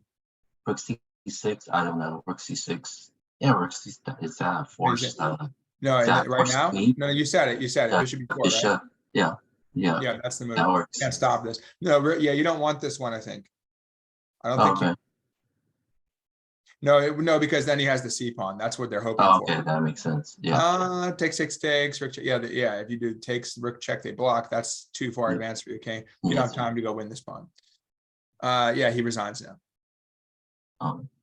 Because he's gonna win the rook. Yeah. I think, Yeah. can he just take it? No, wait. Oh, no, he can take it and then tuck the bishop back, I guess. Oh, he takes with check. Now, does he just win it? Does he lose in every line? Yeah, he doesn't even have to tuck the bishop back. He doesn't have time for queen takes f2, because here, now you're gonna mate after rook blocks. And king b8, well, we're gonna mate because we're gonna take with check, and then we're gonna also mate in the corner. Yeah, so it's just done at that point. So this is decisive, you know, because What you're a gonna, game. he has to give up, well, he finally has to give up the queen. Yeah, this is nice, because I like this game, because you don't really think of Karpov as much of an attacker, but it just shows that he had the ability to do so. But really a defensive player. I mean, he Does- can withstand. Did games. rook h6 at the end also work there or no? I didn't see the bishop to e4, but all I could see was right rook now, to wait, h6. wait, Yeah. rook a H6. h6. No, rook on h to h6. I just thought connecting Oh, the rook. now to come this way. Yeah, that's what I thought. But does the I'm thinking, does black- what do you do after king d8? Oh, you want to go here? Okay, king b8 then. It doesn't look super decisive, maybe. Well, then he starts having checks on it if you're not careful. Yeah, I think the other one's just more decisive, right? And if you come from behind, you could go to b6, right? So he has some ways out. Does that make sense? Yeah, no, I see why the bishop is better. I just didn't see the move. All I saw was rook h6. No, but actually, you mentioned that. I thought you were talking about this move. That actually probably works, because they can't. The king is sandwiched. They can't move the king.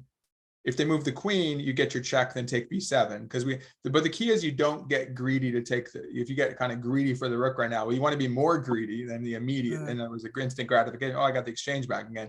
You wait and you try to set the check and then take it. Yeah, if they don't move the queen, you get the queen, and then again, and that's actually a little bit messy, because again, he still has that pawn.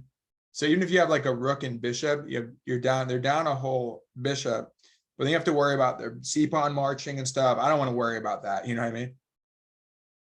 No, actually, it's kind of similar with bishop b4. You're going to have the rook and bishop, but by staying here, you're going to have like rook c6 and take, or the bishop can also. Yeah, it just seems like a better version, but I think it's because you already covered this one. Yeah, that just handles everything. Probably easier, but yeah, I think your move might work too. All right, so that's that one. And then, well, I think for the Petrosian game, actually, that's more, it really is more, we can maybe just look at a scenario. Since we spent a lot of time on this one, it's a fascinating game, right? Maybe It's a let's just, fantastic game. yeah, this is more of a miniature. This one is a miniature, so we can flip through this. And then the Petrosian game is really more of a puzzle. I think it's nice to, again, just another moment to assess the imbalances. Yeah, it's a great game to know, right? Okay, so we just have, it's some interesting line of a Roy Lopez, like what, open Spanish, right? The version, it's called the Beverwich variation or something. I don't know all these openings in Spanish, but so knight takes e4.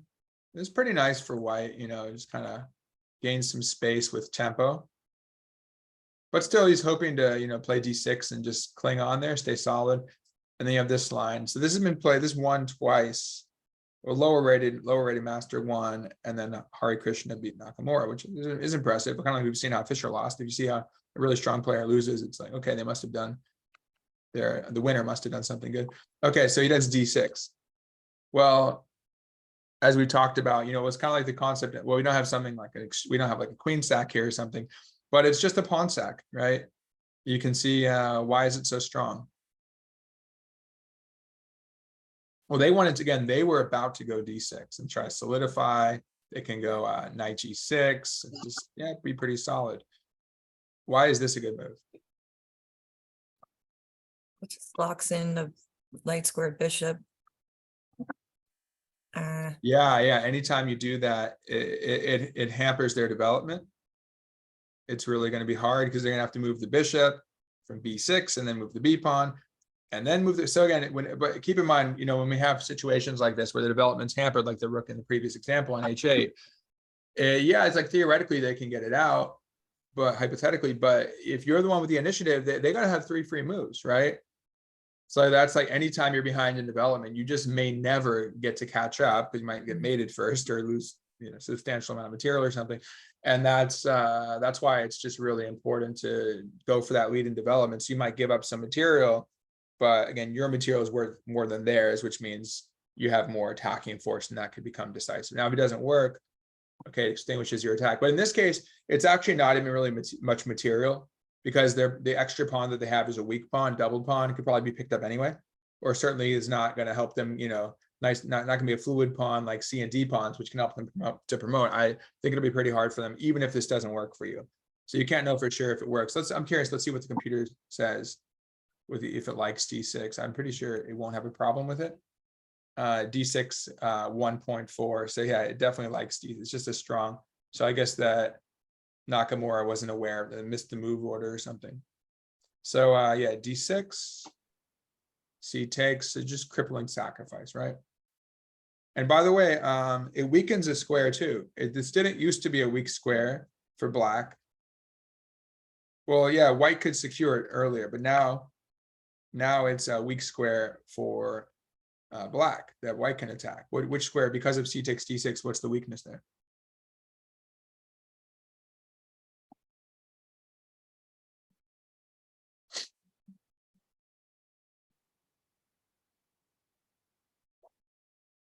E4 as in Edward.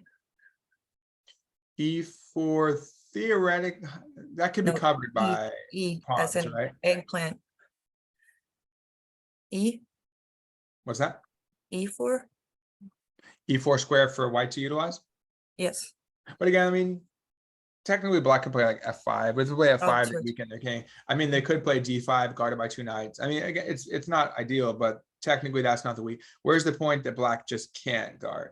There's only, yeah, there are only, well, everything around there, but only on one file. There's only one B as in that boy? black just can't defend, possibly can't defend with a pawn. Which one? B? And I'm bad at this. theoretically, you know, technically they can defend it with the A pawn, right? Where can they Okay. just not defend with the pawn G. diagonally? No ability to defend it. No ability to defend with any pawn to cover it. Like, so let's say you plant a piece there. They just can't use a pawn to attack it. Where would that be? Now, remember, the pieces might cover it, but hey, we can undermine pieces. We can, yeah, but they have no option if there's just a weak pawn to cover it with a pawn. So you're saying D5, D is in donut. This one? Yeah. Yeah, because when it was here, you know, you can play, well, you know, let's say, for example, here, you know, well, now you can't, well, it's a clearance actually too. It's a clearance that forces it to become weak because you can just trade it as well. But when you go D5, you clear that for a knight. But yeah, once he takes, then there's no pawn that can cover. And again, it looks like it's covered, but you can go after the knight, bishop G5, and I don't think his knight wants to just have to sit there to cover D5 all day, right? Does that make sense, Nikki? Yes. You can also now go I bishop get it. F4 and attack that, because that's weak, that's weak. Everything on the D file is weak that we can utilize. I mean, well, that might theoretically, like, okay, well, yeah, they're not going to reach our territory, and you know, and we can use our C pawn to cover squares, right? So it's kind of one-way street for us. What's that? You said something else? I was just saying, now I get it. I'm just, yeah.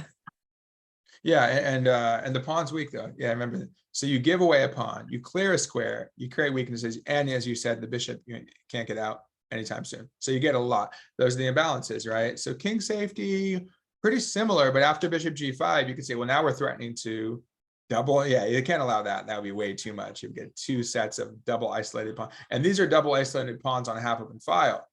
Because the isolated D pawn is already more attackable if it's on the D file. But now we have 2 of them, right? So try to win both of them if you want. Then you're the one who's up a pawn, right? But we're going to work around it anyway. You kind of want, it's kind of like the threat is greater than the execution, and you want to be patient. Just leave it there.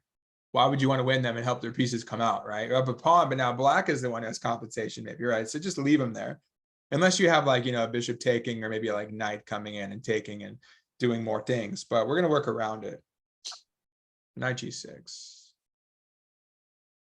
Oh, funny enough, I think the computer was saying this is the best move, knight ED5. Kind of hard to understand, maybe to come here, I don't know. More of a computer move, right? This is more of a human move because you're trying to go H6, kick the bishop out, and they can't go back without getting taken. So just trying to shore it up. But clearly it's a very uncomfortable position. Nakamura's trying to hang on. All right, okay. So how do we exploit this though? Because we already have the pressure on d5, and you know, how do we get what we want here positionally? Is it bishop takes, queen takes, and then knight d5? Yeah, Just and it comes guessing. in with tempo. Yeah, it comes in with tempo. And we have a nice knight on there in d5 outpost, right? We can play c4 to anchor it if we need to. Oh, this has actually been played twice. Is it the same person? Yeah, Hildardo Garcia versus Osa, 2010 white won, 2378, and then 2763 Harikrishna. They both have the same rating almost, 2763, 2787. Well, Nakamura is pushing the 2800 club, right? But yeah, Harikrishna, I think is he the strongest player from India? Or maybe someone else has emerged stronger. Uday, I know there's some young players that have really pushed forward. But definitely they're both among the strongest from their countries, Harikrishna and Nakamura. It's a knight g5, queen d8. Bishop takes g6. Okay, so we doubled the pawn. Now that's not as clear. Because it's like, well, you could kind of have that little cocoon for your king, but he's actually going to exploit this too. So one of the doubles, so these are weak and allows the knight to be embedded. And again, because that bishop's back, you could just see the power, right? The power of and this knight's going to come out. And the bishop, yeah, that's kind of annoying, but if it can't get f2, or even if it does get f2 and you move, but it's not really going to get to f2. But that's the kind of all they've got is the f file and the diagonal looking at f2. They're not going to make use of it because we have the initiative again, right? So you see how the initiative combines with the imbalance. The initiative is kind of like, that's the fuel, right? Like you have it, it's like you already have that kind of, you have your weaponry, but like, yeah, you need that fuel, you know, you got to kick it off the initiative allows you to utilize it. And as you start utilizing it, like you're invading, and then they have to keep reacting. Pretty straightforward, right? But it allows you, it's not just like that you're attacking, but that you're utilizing your tools, which you might not be able to utilize without the initiative. Now he clearly has the initiative. All of white's pieces are aiming in, almost all. The rooks are going to come. There it is. And you can see, so now in terms of imbalances, it's pretty obvious all these imbalances that are favoring white, right? We talk about the knight, the G pawn's under pressure now. We have the file, the weak pawns. The knights are better than the bishops, at least the d5 knight's certainly better than the c8 bishop. Development, king safety. So pretty much every imbalance favors white almost completely. You guys can see that now, right? Yeah. Is there any other imbalance that favors white? I mean, combine them all, it's pretty overwhelming. And then again, tactics are going to flow. Well, also you have the e7 square. So again, you have the e7 square, you can invade with the rook or the knight. So again, this is, I mean, I'm not really sure about queen e8. That seems to help him because he comes in with tempo, again, more development, more initiative. And the f1 rook is the only piece that's not fully developed. Well, it's castled, so it's kind of out, but it's connected. So it is kind of developed, right? And it covers the f2 pawn. So that just prophylactically kind of just takes away anything that black might have, any tricks. Gets his check in. King h7. It said queen takes e7 is best. Okay, that's fine. Yeah, that's not good. And what's the finish now? I mean, that's the computer. I think it just like input that somehow. I think from what I Probably knight pulled, it had h4 some- or something. Yeah, think about that's actually going to crash through. Yeah, that's going to crash through against G6. You know, fun. No, they don't have anything. They could play bishop takes f2 check. Yeah, You just move your king over again. It doesn't Ignore. matter. But still, yeah, because it'd be pinned. So the bishop would be pinned. You take the queen. But yeah, something else. Again, pure. Damn. Now it's tactical because you have this vastly superior position. Just your mobilization. You don't have to break it down that much. It's just your pieces are so mobilized, and he has weaknesses. Like that's enough to understand. But again, we kind of scientifically try to break down every element of it. But then we look at it as a whole. And now again, initiative, attack, king safety. Again, it looks like he's kind of cocooned in there, but how do you reach it?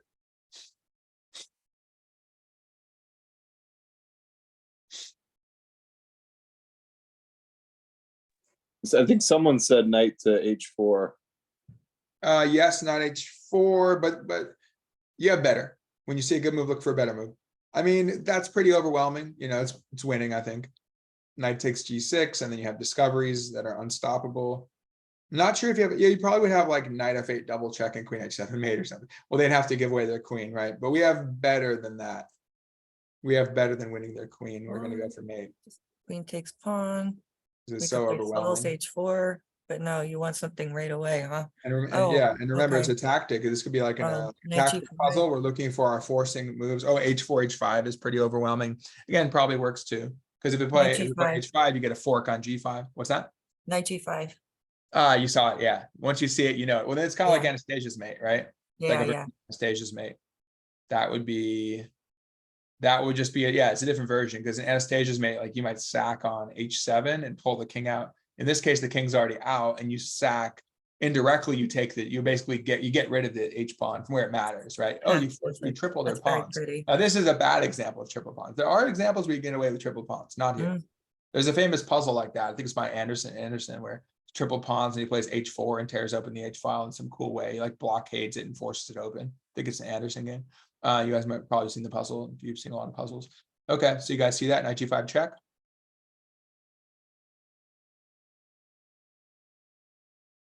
You guys see why it works? Just forcing. Well, I guess he can go king H8, but then we're gonna wait, king H8. Well, then we can take the queen, yeah.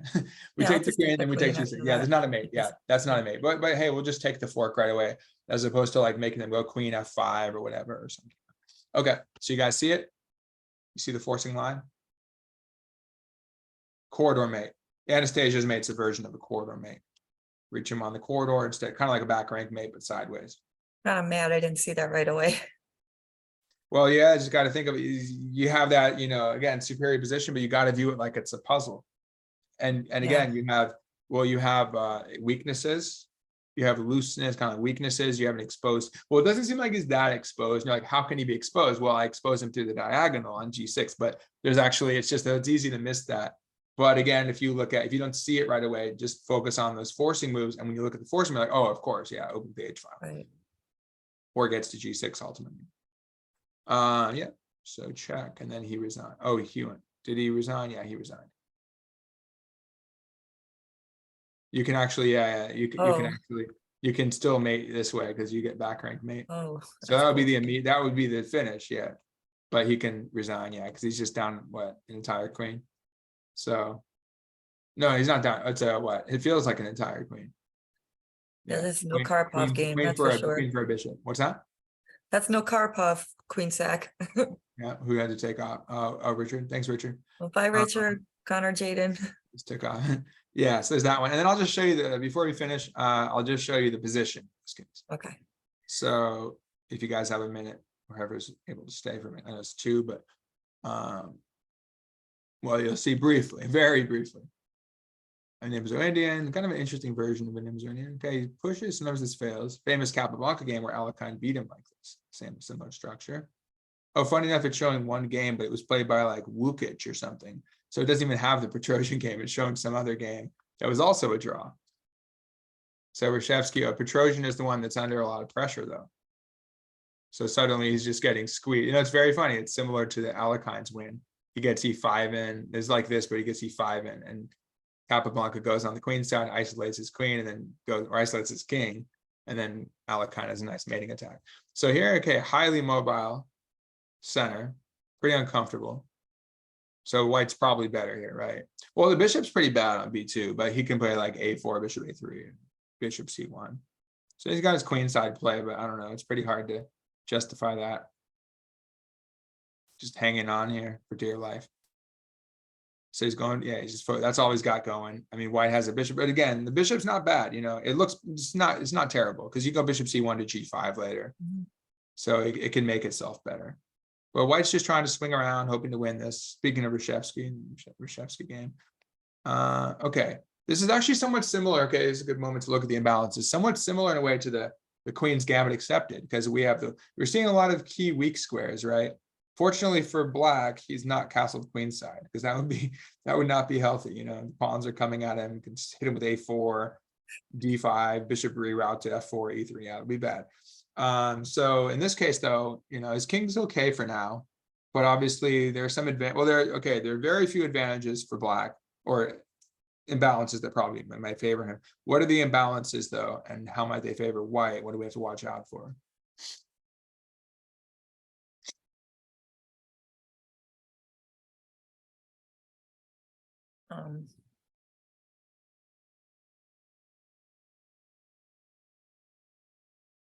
Well, white's pawn chain looks pretty strong, even though it could be maybe broken.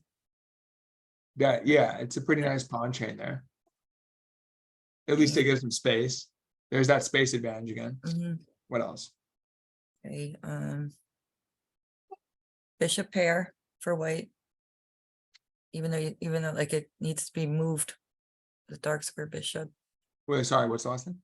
I'm sorry, the bishop pair. There's that bishop here again. It comes up in like every game, right? Yeah, Somebody- yeah. bishop. What else? How about, so we have pawn structure. Well, speaking of, for blacks pawns, you know, space advantage on the queen side, mobility over there. Bishop But- pair, but the C, well, currently is, well, the C1 bishop's the quote bad bishop, right? You have that because the pawn structure. G4 bishop is certainly a strong bishop, can go to, you know, F3. Although black covers the, you know, G6 bishop is a very important piece, right? Glues things Mhm. together, covers his king side, blocks the G file, covers F, you know, is guarded twice, covers F7 and H7 has a diagonal, so it's not easy for white to shift and take the diagonal to attack him.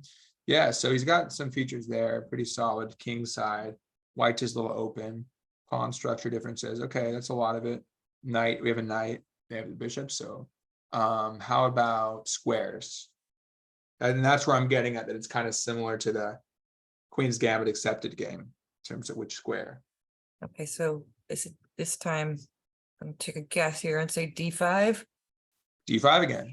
And then, so yeah, now you're getting it right in terms of weak Now I squares. understand. what you're Yeah, you saying. got it, because it cannot be covered by pawn. That's it. Well, okay, it's sort of art of, well, yeah. We're putting there, but Okay, it's very hypothetical, but yeah, maybe in the future the C pawn could guard it, but for all intents and purposes, that cannot be guarded by a pawn. You'd have to like, but hey, you never know, like, you still, at least it's an option, like, let's say white reroutes the bishop to A2. No, let's say they get over there, or E2. No, that's actually more feasible. Bishop E2, A4, right? Mhm. Trade it off, bishop takes C4, and then they can either play D5 then, or they tuck the bishop back, and then they play C4, D5. So, and then the bishop opens up on B2 and white's crushing it, right? But yeah, so so again, technically we'd say it's like an artificial support point if the knight gets there or something like that, right? So it's artificially, it's very most likely it's going to remain that way, but certainly there can be some transitions. Now I didn't have to calculate it exactly, but I know there's a scenario where white plays A4, cracks it open, and finally gets C4. And so at least it's a possibility. Does that make sense? Yeah. Yeah, just to know that. So it's, but yeah, I guess I'd call it, it's kind of, yeah, de facto weak square, right? It's accessible. It's kind of like, again, like, okay, a B pawn. Well, the B pawn's not really that weak, but in some cases it can be, you know, like you can always play B3 or something, but the more you push your pawns, the more accessible. So it depends on it depends, but when you view it in the aggregate, it's a weak square, yeah, to get technical, but still knowing that it can become defended by white. I also Okay. feel like that rook is somehow, if we could get to that rook, I don't know how, but like that rook on E3. Yeah, well, that's where we want to use our, well, only piece that really can, which would be our, I guess our pawn. so think of like a dream scenario now. So you pretty much know the imbalances. Well, this is the last move before you have to understand this puzzle, basically positional puzzle. So rook FE1. Oh, Okay, now we're really starting to see this is getting serious, you know, at least very uncomfortable because they have enough firepower to push, right? Yeah. So they have 3 behind it. We have 3 guarding it. So they could certainly push and blow things open or force us to play F6 and get squeezed. They can shift the bishop to F3 and push the other pawn. I mean, even without that, now that they have 3 guarding it, we have 3 attacking it. Now they're prepared to go like bishop F3 and push. And that's even stronger, actually. I think so, because then they're fully mobilized. Whereas if you go E6 blocks, bypass, that's a passed pawn. Well, then that bishop is really hoping to get in there. But yeah, that's the main problem for white. But yeah, you get that in, D5 in. That's pretty strong too. But I think I really like the notion of just bishop F3 and push. That's very strong. And then you can take your pick. You can still go here, you can go here. I mean, you can just stay there and just squeeze them and make them, torture them and make them worry about when something's coming at them, right? When one of the pawns is gonna, you know, break through. So yeah, so this is the key moment right here. So we know he's got some dangerous stuff. We have to defend. So imagine a dream position though. You mentioned the E3 rook. How would we get there? Let's utilize all of our tools to the max. How would we go after it?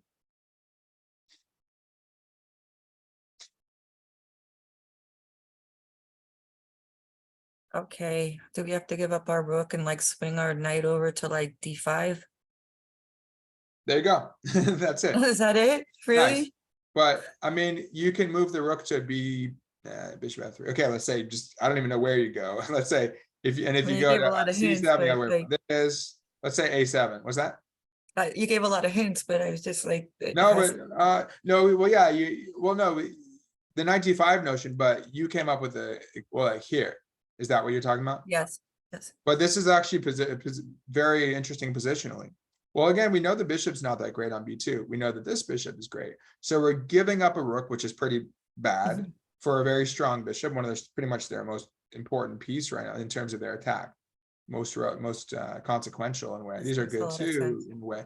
But there's so you get them, you get rid of it. You create opposite color bishops. You cling to the light squares. You shift your knight now. You're able to go to e6, e7. Question, to how do we d5. take back with our queen? Think about that, actually, that's important, but we're really Yeah, trying to it's- create a blockade. And so it's like, but yeah, so one is that you make them give up the bishop, which is the strongest piece. Two, you gain more light squared control. And like I said, they're going to counter sack because the exchange is so Mhm, good. mhm. But what do you think, guys? What do you think? So these are what I pretty much talked about that. So defensive sacrifice, but you have many positional elements. You get a blockade of the e pawn. That's important because they want to go e6. Light square control because they want to go d5. So you stop both e6 and d5. You secure a d5 outpost and therefore a strong knight. So it takes the sting out of white's position, gives black plenty to work with. Plus Petrosian has queenside play. Let's not forget that, right? Because once you neutralize at the center, that concept again, like Alpha Zero figured out, you got to neutralize the center to go for your wing play. And we do have that possibility, which he's going to do. And the knight on d5 puts pressure on c3, making it probably a little harder for him to move the bishop away. We have b4. So there's a lot going on. So yeah, this is pretty much all the imbalances. But what do you take back with? That's important. What would you guys take back with? He's going to take it. No, he doesn't take it. He goes, a4. He's like, well, maybe you're going to take me and I'm going to do my bishop e2 takes e4 thing. That could be really strong because he really wants his bishop. But the thing is that Petrosian's obviously offering the rook up for the bishop. He's offering the sacrifice. He's probably not going to go back. He's like, look, and if you want to go back now, I'm going to take b5 and then I will take c4. And I actually, because the exchange stack is so strong, makes so much sense, at least defensively. He's like, look, he's trying to find a way to win. Oh, and by the way, if you take this way, well, he's not gonna be able to move the rook away because you're gonna come in here. So he's gonna get the rook one with the other. Maybe take it with the weaker piece, which is actually getting pretty strong. But yeah, so a4 is a good move. He goes knight to e7.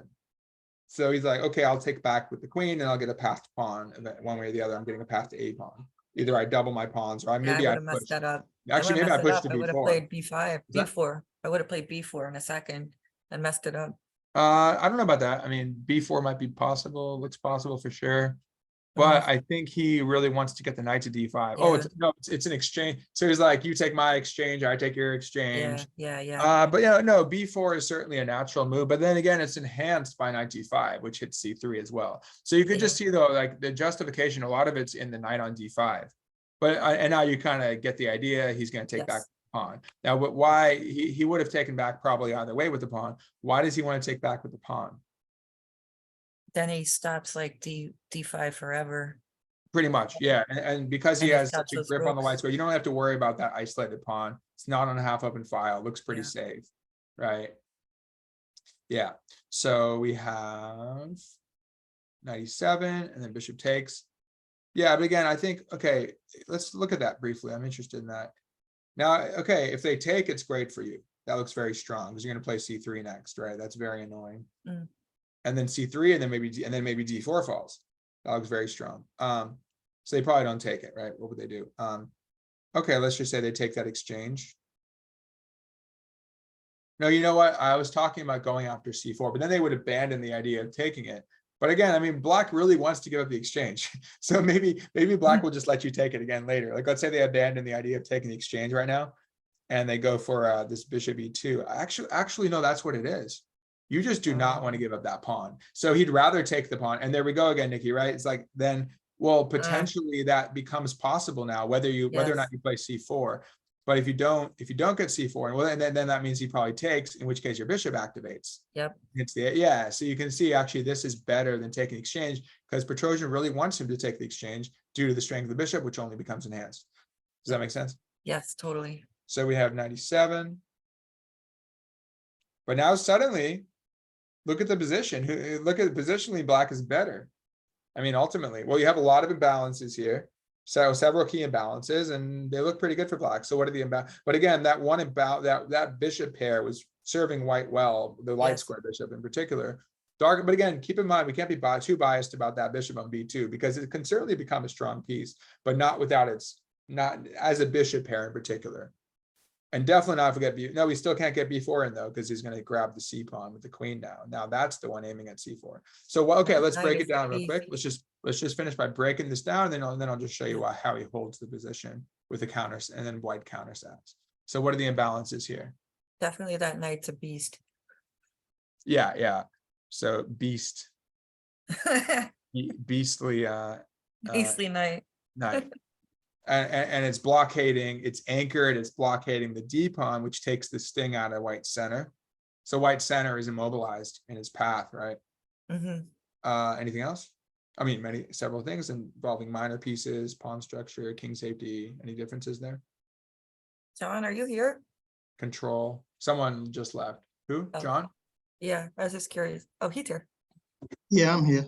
Okay. I'm just looking and listening. All right. So what do you think? Well, yeah. Clearly you're taking a lot in, with your own studies and stuff. Yeah, John's been improving a lot. Okay, I've seen just got shooting up there, and you guys are all improving. But yeah, but whether or not you're saying something, I know you're taking it in. Oh, what's that? I'm just learning a lot from everyone who's talking. Hey, whatever works for you.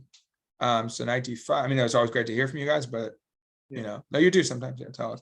But whatever is working, depending on what kind of learner you are. Okay, so 95. So what are the other imbalances? We have an amazing knight on d5, the beast. The beast. Clearly outplaying the bishop.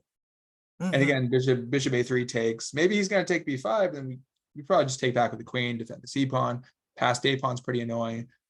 If the bishop moves, he's got to worry about c3. Oh, and black has a little initiative. I mean, again, a one move initiative, but he's beginning to take over the initiative in general, because white clearly had, at least he stopped white's initiative. Bye, Saul. See you, Saul? At least he stopped white's initiative in his tracks, right? And so the knight's really strong. He's attacking the pawn, but black does get some initiative because, oh yeah, b4 becomes possible soon, at least. Diagonal play. Yeah, I think black's initiative comes from the strong knight, strong diagonal, and the queenside play. Because at least black has something going on. White doesn't really have anything going on anymore. If you want to double on the F file, you're not going anywhere, right? Bishop covers F7, pawn's gone, but the bishop covers F7. Yeah, so black is just doing great all of a sudden positionally. It's like, okay, it's kind of like in the Caruana game, the exchange was never utilized, right? How is he going to utilize the exchange? And all of black's pieces are just better. And he has the bishop covering b1. So again, if anything, we're down the exchange, but we're going to be the one using the exchange on the b file. Now they can go to a1, but it's more defensive. Okay, anything else? Well, I said the knight. I think we said light square control. Anything else? Are they coming up? Taking over the initiative a bit.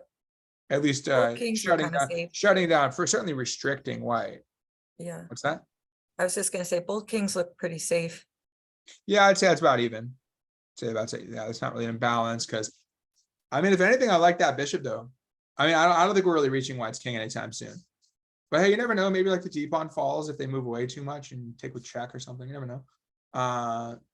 Yeah, they're a little brittle though. Their pawns are a little bit brittle.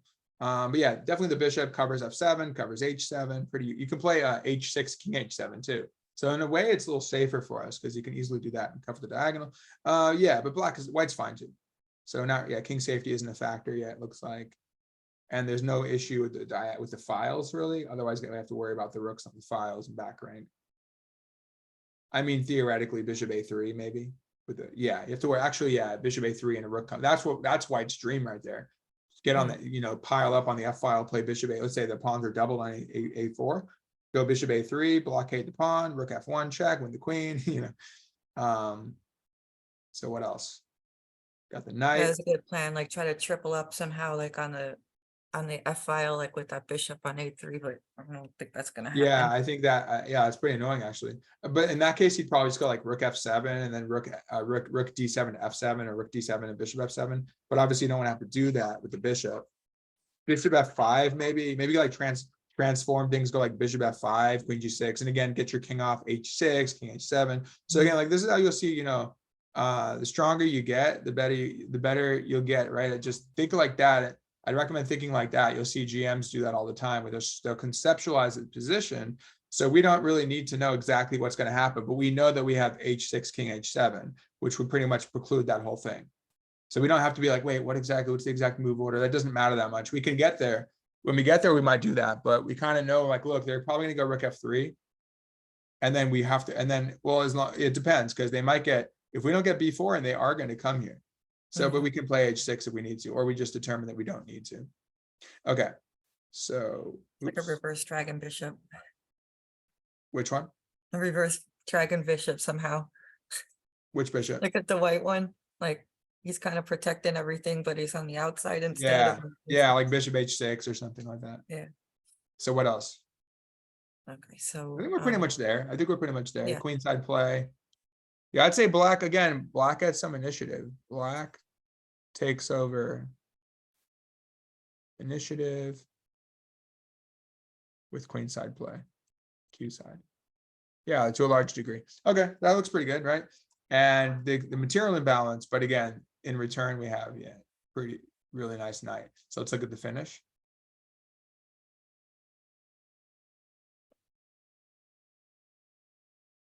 So he gives it, he actually gives the he gives it exchange back back. immediate. He gives it back, Huh. but he gets a pawn actually. He Yeah, gets a pawn. That's very interesting. And now he has the potential to play, what's going to happen if he plays C4? That's actually very interesting. But then he gets a protected pass pawn.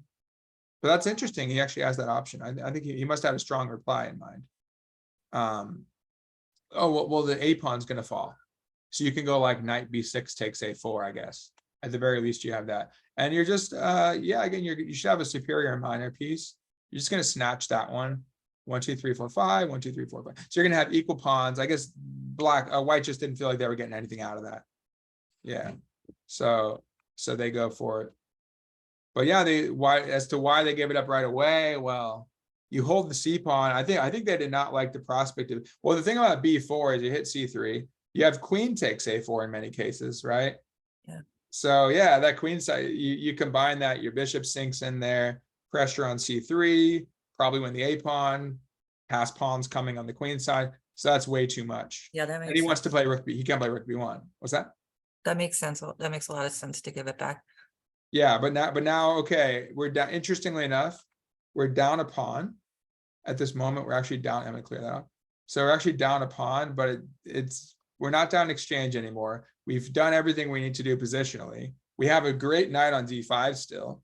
So we have all these positional advantages. We have a passed B pawn. Now their extra pawn is the D pawn, which is again, as we've seen in the queens. And now, interestingly, in the Queen's Gambit accepted game, white got to push it. Now they don't, obviously. They're not going to push that thing anytime soon. Can't touch our knight, anchored in by the pawn. They're not touching our pawn on E6. They got to worry about our B pawn. And knight is a better blockader of a pawn than a bishop, right? Like the D pawn. You can't say bishop's going to have to babysit the B pawn, and their A pawn's about to fall. They hold it, they try to hold it. But then we just go, we just deal with it. And they agreed to a draw soon. I think he gets it. I think he's forcing it. Yeah, he can't guard it because the queen can't leave. No, I mean, they are guarding it now, but I think they're going to pile up on it or something, or just distracts him. He's going to liquidate. So he gets that H6 in. That makes more sense because he doesn't want to go on the dark squares. He's going to light squares with his king for the loop. Interesting. Gets off the diagonal. Let's see what he has in mind. Kind of a waiting move almost. And then white offered the draw, I guess. And that's like one of them offered a draw, and I was like, okay, I'll take a draw. But yeah, it's like what is white supposed to do? If anything, black could probably play for something, but I guess like I'm satisfied with this. It's kind of hard to do anything Yeah, I for was either just gonna side. say, what do you mean a draw? Like I guess it is. I guess because he's got those. Well, it's a pawn, but like let's say Yeah. you take on A6, he can probably do that. Oh yeah, because then he takes. And then it's a no, actually, no, then it's way better for black.